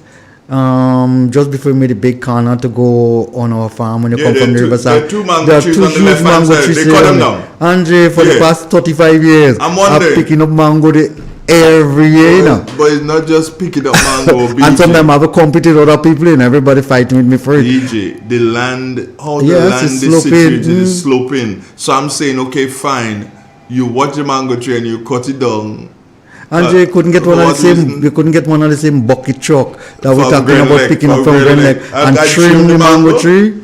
And man, you're getting one guy to climb up there and just I'm thinking about it in a scientific way. Come on, you man. go with a bucket truck and you just trim the mango tree. Come on. When I saw the cutting of the mango trees, I'm like, I'm sure this mango tree is probably close to 100 years old. When the road starts to slide, you will remember. They're going to remember that. When the road starts, because it's slow. Yes, you're holding up the land and people are... You cut the tree for what? I don't know. For you to see a bit more, maybe you're not seeing enough. Or maybe for the, there's a thing close to it.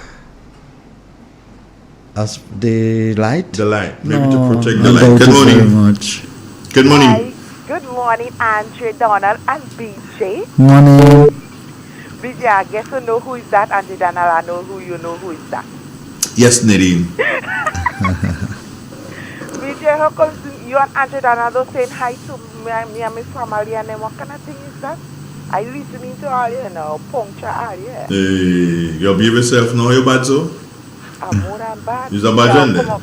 BJ, and how comes you didn't send down piece of barbecue for me? What kind of thing is that? The food wasn't enough now. The food wasn't enough. No. St. Patrick's Day. Tell you what, we had catered for 200 people and about 400 people came to buy food. And what about me? Not because I don't send you. It's kind of rough. I meet a lady, they call her Miss Sandy. She said I must tell her good morning. Down in Kit Mitchell's constituency. Miss Sandy? Miss Sandy. Yeah, I know Sandy. Morning, Miss Sandy. BJ, Hey. when you're doing barbecue again, make sure you give Mr. Pierre a lot of barbecue from me. I will. And you don't give a piece of barbecue from me. Next time around, you don't miss out on that. Trust me. Not because I need money to come up here. I'm making Bello beat you up for me. Don't worry, girl. You be taken care of, okay? Every time. I hear you. Take care, darling. Later. All right, great. And BJ, talk to the people more. Go out and talk to the people and them, eh? All right. All right. You have to be the candidate for St. Patrick is to be that NC man. Have a night. Oh my God. With you, eh? Here we go, Nadine. Love you, baby. Take care. All right, good. Nadine on your case right there, bang. So you need to go out and talk to the people. Yeah, now. man. Well, if you're in here, that's your campaign manager right there. That's your campaign manager right there. I want people to know and to understand that it is important that they pay attention to what is taking place in their constituency. In your village, pay attention what's happening in your village. Because remember that at the end of the day, the village is a reflection of you. And yes, there is a price that one must pay for. Listen to this. There's a price that one must pay for development. However, that is the reason why development must be managed. That is the reason why development must be managed. Because if you don't manage your development, then things are going to happen and you're going to be like, what the heck is taking place here? Do you understand? Mm-hmm. Your community, protect your community at all cost. That's all I have to say. Mm-hmm. Good morning, Kola. How are you doing? Morning, I'm fine. Thank you. Yeah, go ahead. Morning to PJ. Morning, Mr. Donald. Morning. I remember somebody made, earlier when I was listening to the program, they made a reference to the land that they were, in terms of building and stuff like that. So I just thought I should add my 2 bits, because I realized in Grenada here, I think some years ago they had done a feasibility study. I was part of the group where there was zoning the areas for development, for residents, for commercial, industrial, and institutional and stuff like that. I don't know if that is in effect. But what I realized in Grenada here, a lot of the lands have been used, farmlands have been used for residential area, and that is bad. There are some Caribbean islands, like I know for sure, places like Tortola, St. Thomas, and those areas. What they do is that they use the rocky lands for residents. And all the flat lands that are ideal for farming, they don't allow people to build. So even if the land is owned by private individuals, the government will probably compensate them and use the land for farming. So that's just an idea I have. I thought I should share it. But I realize a lot of lands in Grenada that are ideal for farming are actually non-usable for farming because it's actually residence. Houses and all of that is built there already. So we can't change that. But I guess going forward, we probably could probably think along that line and sort of zone those areas. So you don't, even if the land is private, you don't allow private, because it's private, you allow them to do what they want with it. The area should be zoned, just like in even the areas where they allow people to build, like Hope and Lansapin and certain areas, there are certain clauses that are there that you cannot go against. So I think the government could institute or whatever, put in a law like that to save and protect farmlands, because if you notice, farmers have to farm on rocks, while houses are built on land that are very fertile for farming. And that is bad. That's not development, that's not growth. The last time I went to a program where they're trying to they're trying to get farmers to get involved in growing coconut. Now, coconuts are grown on the coastal areas. Most of the coastal areas are used for tourism development, hotels, what's the other thing? There's another name, but I can't remember it right now. But those areas, I was telling them in the meeting, I said, listen, this doesn't make any sense, We won't get far with that, because if most of the lands on the coastal region are privately owned, how are we going to develop the coconut industry? Except you get the private owners to get involved in it, and then if they don't want to get involved in it because it's a slow process, a faster process, a hotel might take 2-3 years to build, while a coconut tree might take more than that to actually get maximum benefit from it. So I am saying now, if the government has to do that, there has to be an initiative where you have to be a private, public-private partnership, or the government has to probably compensate them, take the properties, and probably give it to farmers so farmers can develop, and so we can get an industry developed in that area in terms of making oil and soap, whatever, from coconut. Because I remember earlier on, we used to have that, but now we no longer have that because a lot of the coconut trees are being cut down. Some of them erode by erosion because the sea coming in a little more into land. But to get this going, it's a difficult thing to do right now. And these are areas that I think the government had to do a lot of, injection into in order for these industries to develop. Except if they get into cottage industry where small, investors do it like you do it in the basement of your home. But if you want to do like a factory where you produce coconut like Indonesia, package it and sell it, I don't think it's possible. All right, thanks for your comments, bro. Yeah. One love. You my guest, you're allowed to talk anytime you want. You shut me up this morning. I didn't shut you up. Yeah, man, you shut me up. No, I did not. We were just talking about ice, and I like to talk about ice. Andre, in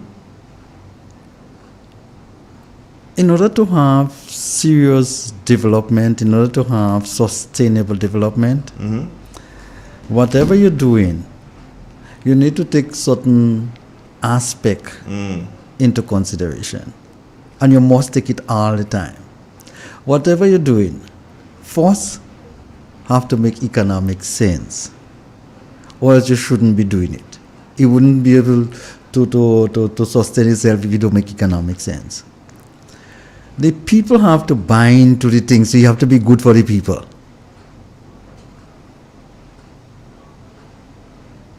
Your environment, Andre, have to be taken into consideration, because that's the place where you're going to install the thing. That's the locality in which you're going to put the thing.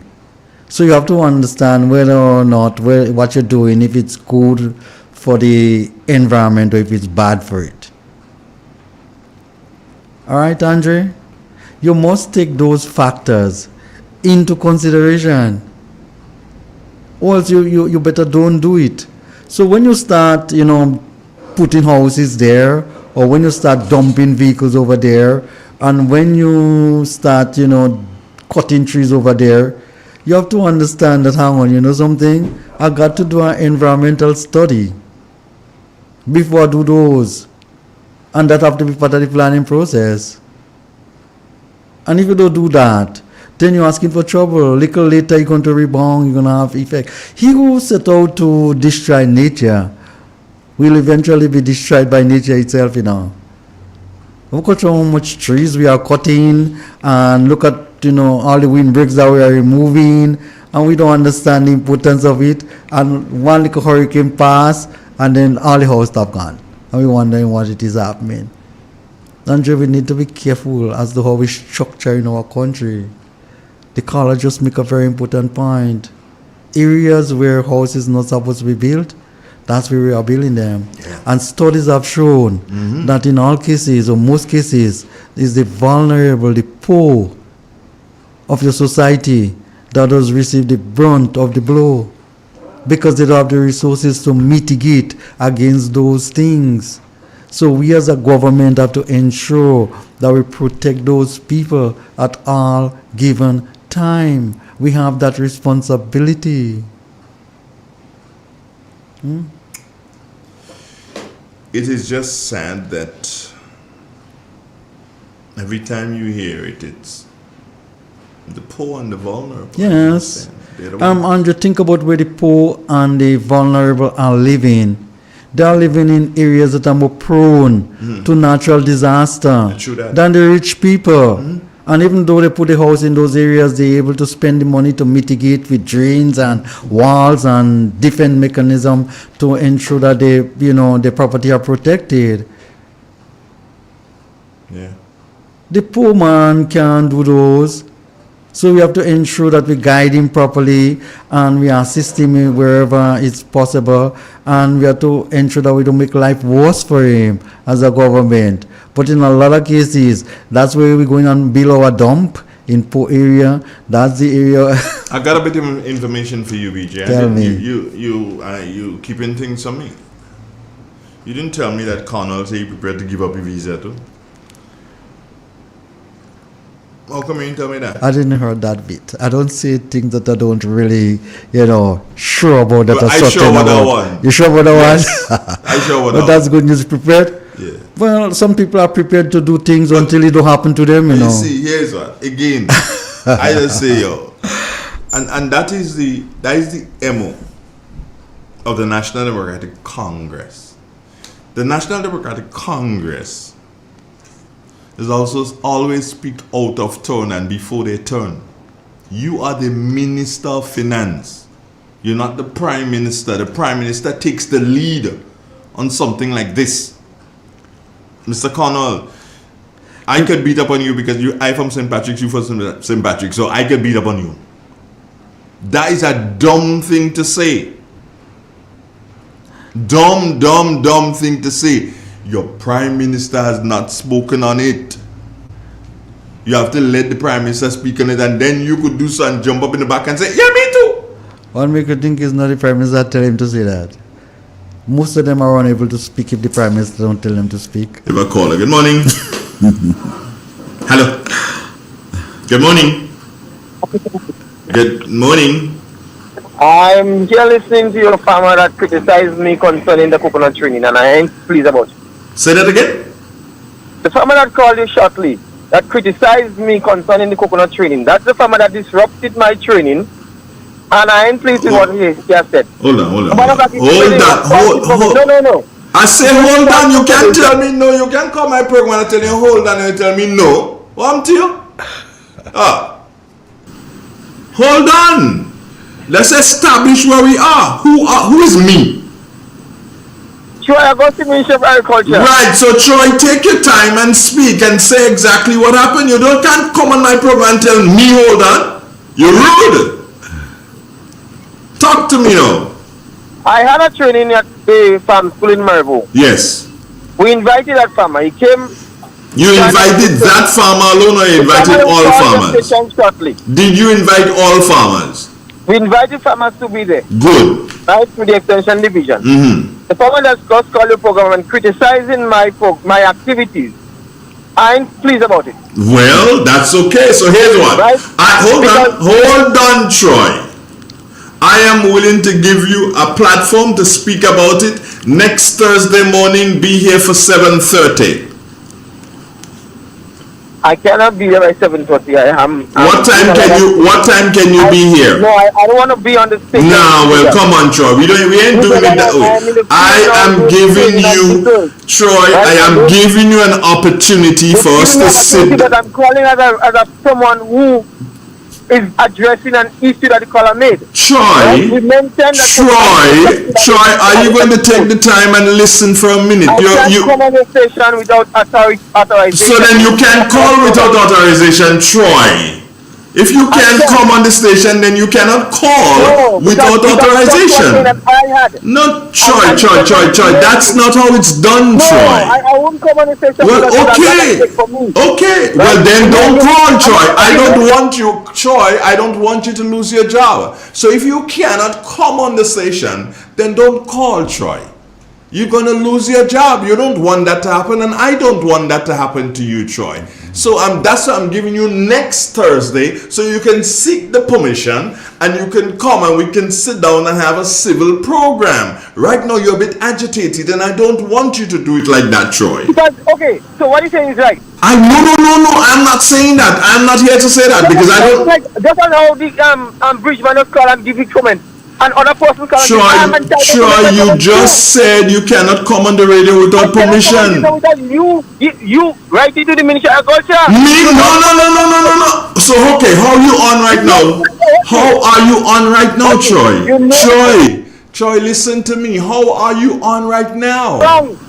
The information is spreading is wrong. Troy, how are you on right now? I'm on using my private phone. Well, the government time. So how you mean not government time, Troy? Troy, come on, man. Come on. Let us do this in a proper manner. Let us not have a back and forth over the telephone. I am telling you, Troy, come into the station, or we can do it virtually. I can send you a link and you can appear. And we can do it virtually. We can have a conversation about the whole thing. Oh, no, back and forth. So you say one, he say one, you no. Come on, Troy, just take a moment and listen, Bridget. Listen. You don't want that to happen. I don't want anything like that. That kind of back and forth. You are an expert as it relates to coconuts. I know that for a fact. Come on, Troy. Take a ticky time out, Bridget. You hyper. And I know you're upset because the Bridget may have said things that are wrong. And I'm giving you the opportunity to come and speak to that and speak to the whole coconut industry in Grenada. Let me see what I can do. Thank you very much. Physically, yes, or virtually. Oh, right. But you know off the bat, I cannot just run in. I know that. So that's why I'm telling you Thursday next week. All right then. I'll see what I can do. One love, Virgin. Great. DJ. Wow. Sometimes they hot, yeah? Yeah, sometimes they hot. No, I'm just looking at the bigger picture. What? What's the bigger picture? The caller on the call before, and Mr. Troy Augustine. They both are my really close friends. Okay. They both are ardent farmers. They both are educated folks. And it tells that you see what can be the problem in Grenada. Very trivial matter. We can blow it out of proportion. Wow. And it happens in the farming sector. Things that can be, that is solvable by the stroke of a pen. We make it very monumental. This is no issue, as far as I'm concerned. What the caller said before and what Troy is trying to say, that is, resolvable. This is no let's issue. resolve it. Let's resolve it. Troy, come in. Let's sit down. Let's talk. Think about the time you spent, on trying to, if we just simmer down. It will be a lot better. In all cases, we react in Grenada, and the politicians are the cause, the leaders are the cause. We react in Andre. We don't sit down and think, futuristically. We don't sit down and basically chart the course right. So when we bounce or when we back against the wall, that's when we start thinking, it's too late. Them time there, you see. As we were saying, you were warned, you never take heed.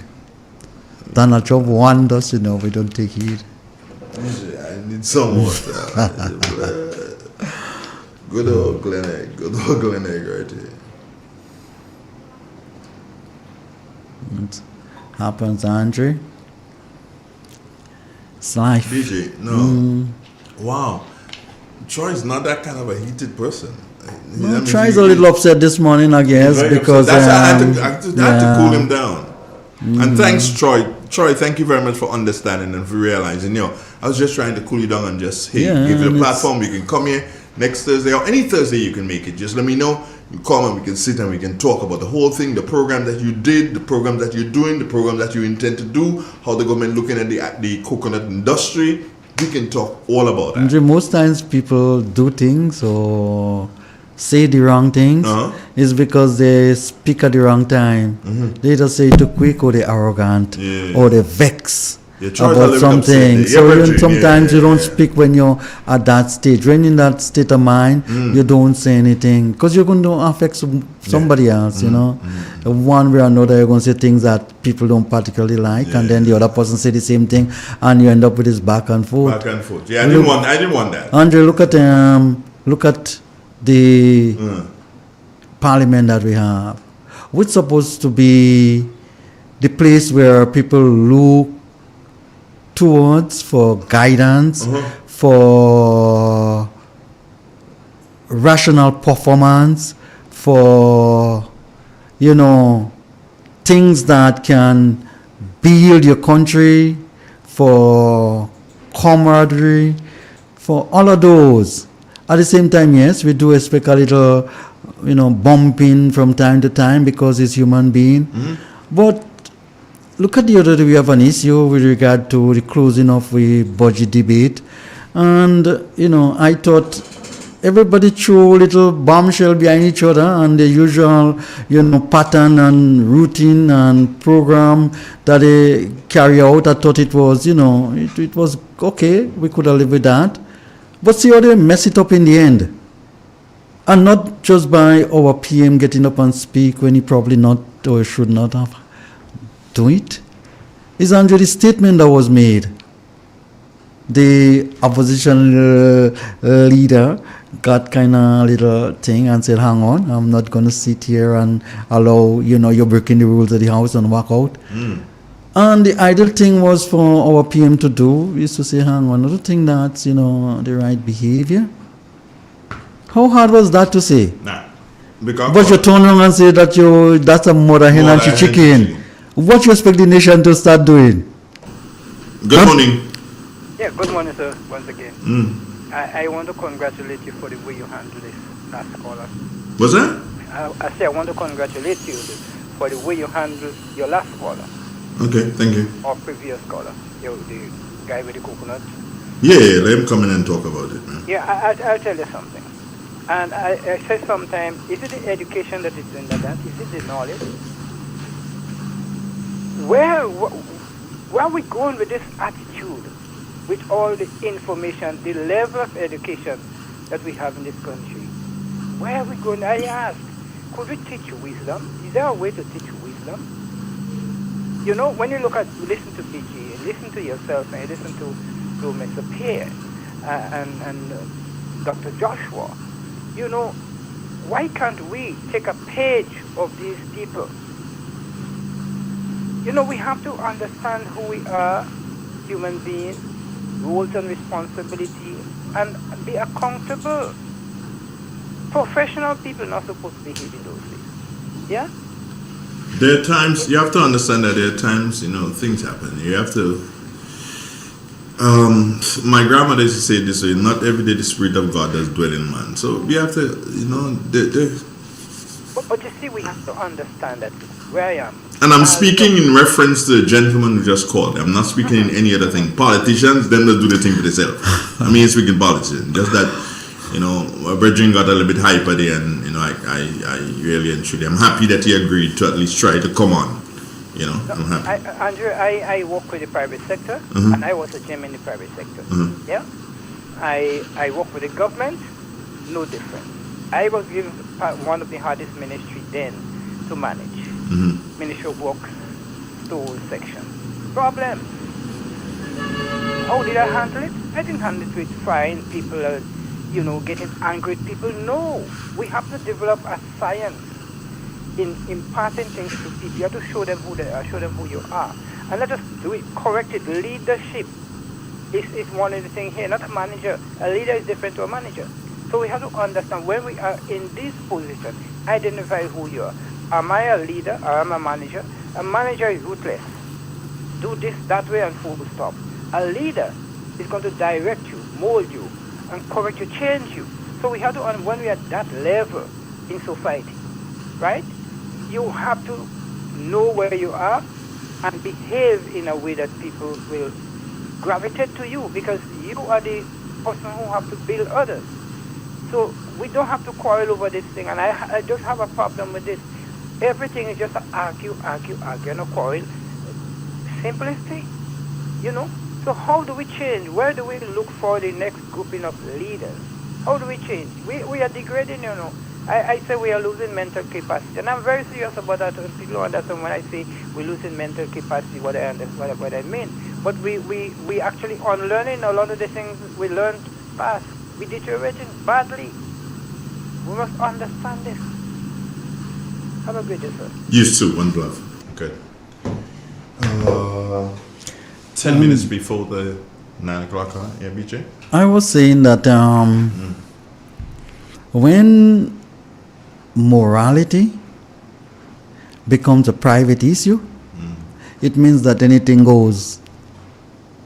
Train water? No. Oh, So if you find somebody in the ministry singing as though, you know, out of sync with what is expected, that's a private issue. You know what? One of them say about morality among intellectuals.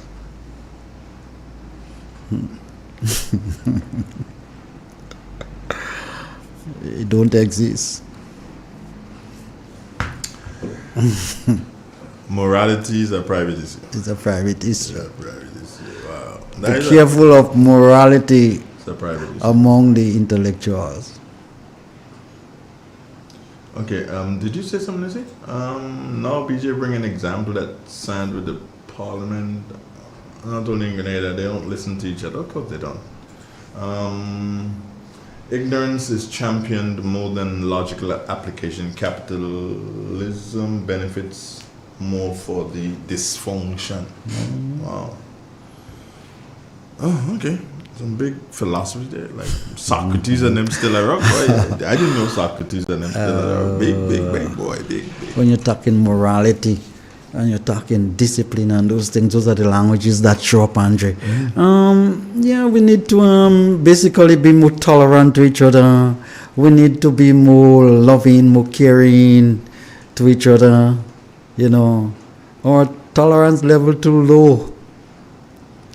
We're ready to push down and bounce down and mash up the wall because we don't have no tolerance with the person next to us. You need to be easy. Even you're driving on the road, people stop and cuss you and say. Yeah, it happens.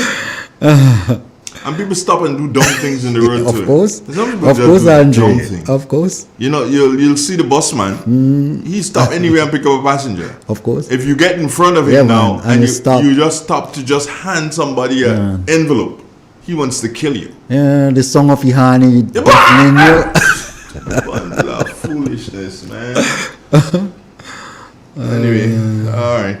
DJ, just about time for us to start Yes. saying our goodbyes. Goodbye.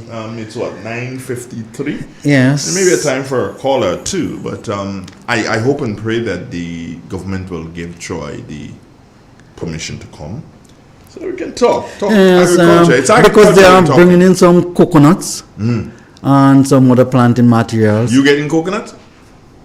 They had promised me some, I hope. Okay. Can you get 10 for me? 10 might be too much for you. You only need about 5. You need half of that. I need 10. You don't know what I'm doing. I need 10. Okay, I'll get you 10. Yeah. That is not those that are going right up in the sky, no? No, Andre. That's not those I need. 18 months you'll be getting coconut. And how tall? Tall like my knee. Come on. Yes, Andre, sometimes they're bare and you have to dig hole in the ground for the coconuts to actually go along. The trees are so short. That Genetically modified? I don't know if it's genetically modified. It's quite possible. They are coming in as tissue cultured plants. And we can basically, develop them and, seriously set up our our water industry. I'm sure we can bottle up jelly if we want to, or water if we want to. We just need to do it on a large scale. So we need to take 2 estates or whatever and plant the entire thing in coconut. I don't know why we're reluctant to do that. We need 1,000 acres of coconut. 18 months? 18 months. That's not long. That's not long. No. That's easier Had you than plant, building a house. Yes. Had you planted since NDC won the election by now, Yeah, you turn a millionaire. You turn a millionaire by now. For real? Yes. Where they bringing these plants in from? I think it's from Central America. They probably coming from.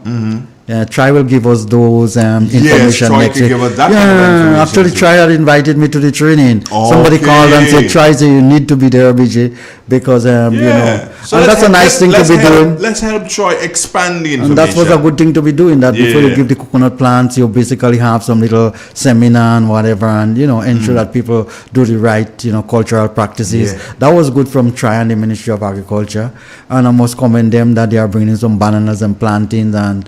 But I thought we have a tissueculture plant now. Well, in Maribor. Andrew, having a plant is one thing, doing the plants is another matter altogether.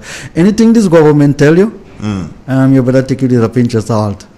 Okay. Because sometimes they can be telling you one thing is another thing altogether. They probably have the building. Whether or not the building is there. Whether or not it's probably, I heard Alison Haynes said yesterday that it's fully equipped and ready to go now. Well, it tells me that you're not planning properly. Didn't you know when you're going to be commissioning it? Where So are as they? to get the people who Long work there. time they should be trained and ready to go now. ready to go. Yeah. You take another year or two to train them, and by the time they laugh, rotten down, and nothing happen again, we go and build another one again. Oh, by the time they spoil the equipment. Long time. They're learning, so they spoil it. This is crazy. This is crazy. But no, I look forward to try next week, Thursday. Not to settle a thing with the gentleman, but to give us more information, to give people more information about you said it's tissueculture coconuts, right? Yeah, I think You think so? Yeah, I think so. Because more or less, how I should put it, the quantities that they are talking about, you have to be tissueculture. It's quite a bit, a few thousands, well, it'll be a container load or whatever, based on the quantities that they are talking about. And it's easier to bring those things tissueculture and develop it here. Okay. You develop it in Maribor or Ashendene or somewhere in Maran, and then you distribute it to the farmers. That's a better bet. And plus, the plant is much cleaner when you bring it in tissueculture. Yeah. A lot of diseases are not available to it. We have a caller. Good morning. Hello. Yes. Yes. Good morning. Hello. Your credit done? Speaking. Hello. Hello. Yes. Good morning. So, I didn't get another just speaking there and I enjoying it. Okay. Well, we're about to finish. We just make please speak about the current deployment, the current everything. Hello. I'm listening to you. Hurry up because my time is almost done. You got to call back next time. I can't really hear you then. I don't have the time to keep trying to hear you properly. BJ, again, thanks, man. Yeah, Andre, welcome. Morning, Grenada. What are you doing today? Today we are doing some weeding. We have some young coconuts that actually start producing now, and we are basically weeding now. Short ones like that? They are short, but they will get tall. They will get tall. Yeah, over a period of time. Not the genetically modified ones. No. And it's kind of strange, Andre. Just a little story before I depart this morning. About 3 years ago, when I was planting the coconuts, the workers said, BJ, it's a pity, because you got time dead before this coconut actually blood. Well, 3 years passed. And you did? No. And the workers are the first one to pick it and drink the water nut. So they ain't dead? Are still alive, and they would say, let me leave the oldest at 2 for the old man. Old man, nah. No, they drink the whole lot. Yeah. But still, it's all good. Hey, BJ again, man. Thanks. Take care, man. BJ, but hold on. Did you hear the new theme song? You heard it? On your radio. Yeah, man. Andre. You like it? I don't like it. I love it. You love it? Yeah, man. The tune Curial. Later, BJ. Take care. Take care. Triple N. Informative, entertaining, and first. Every hour on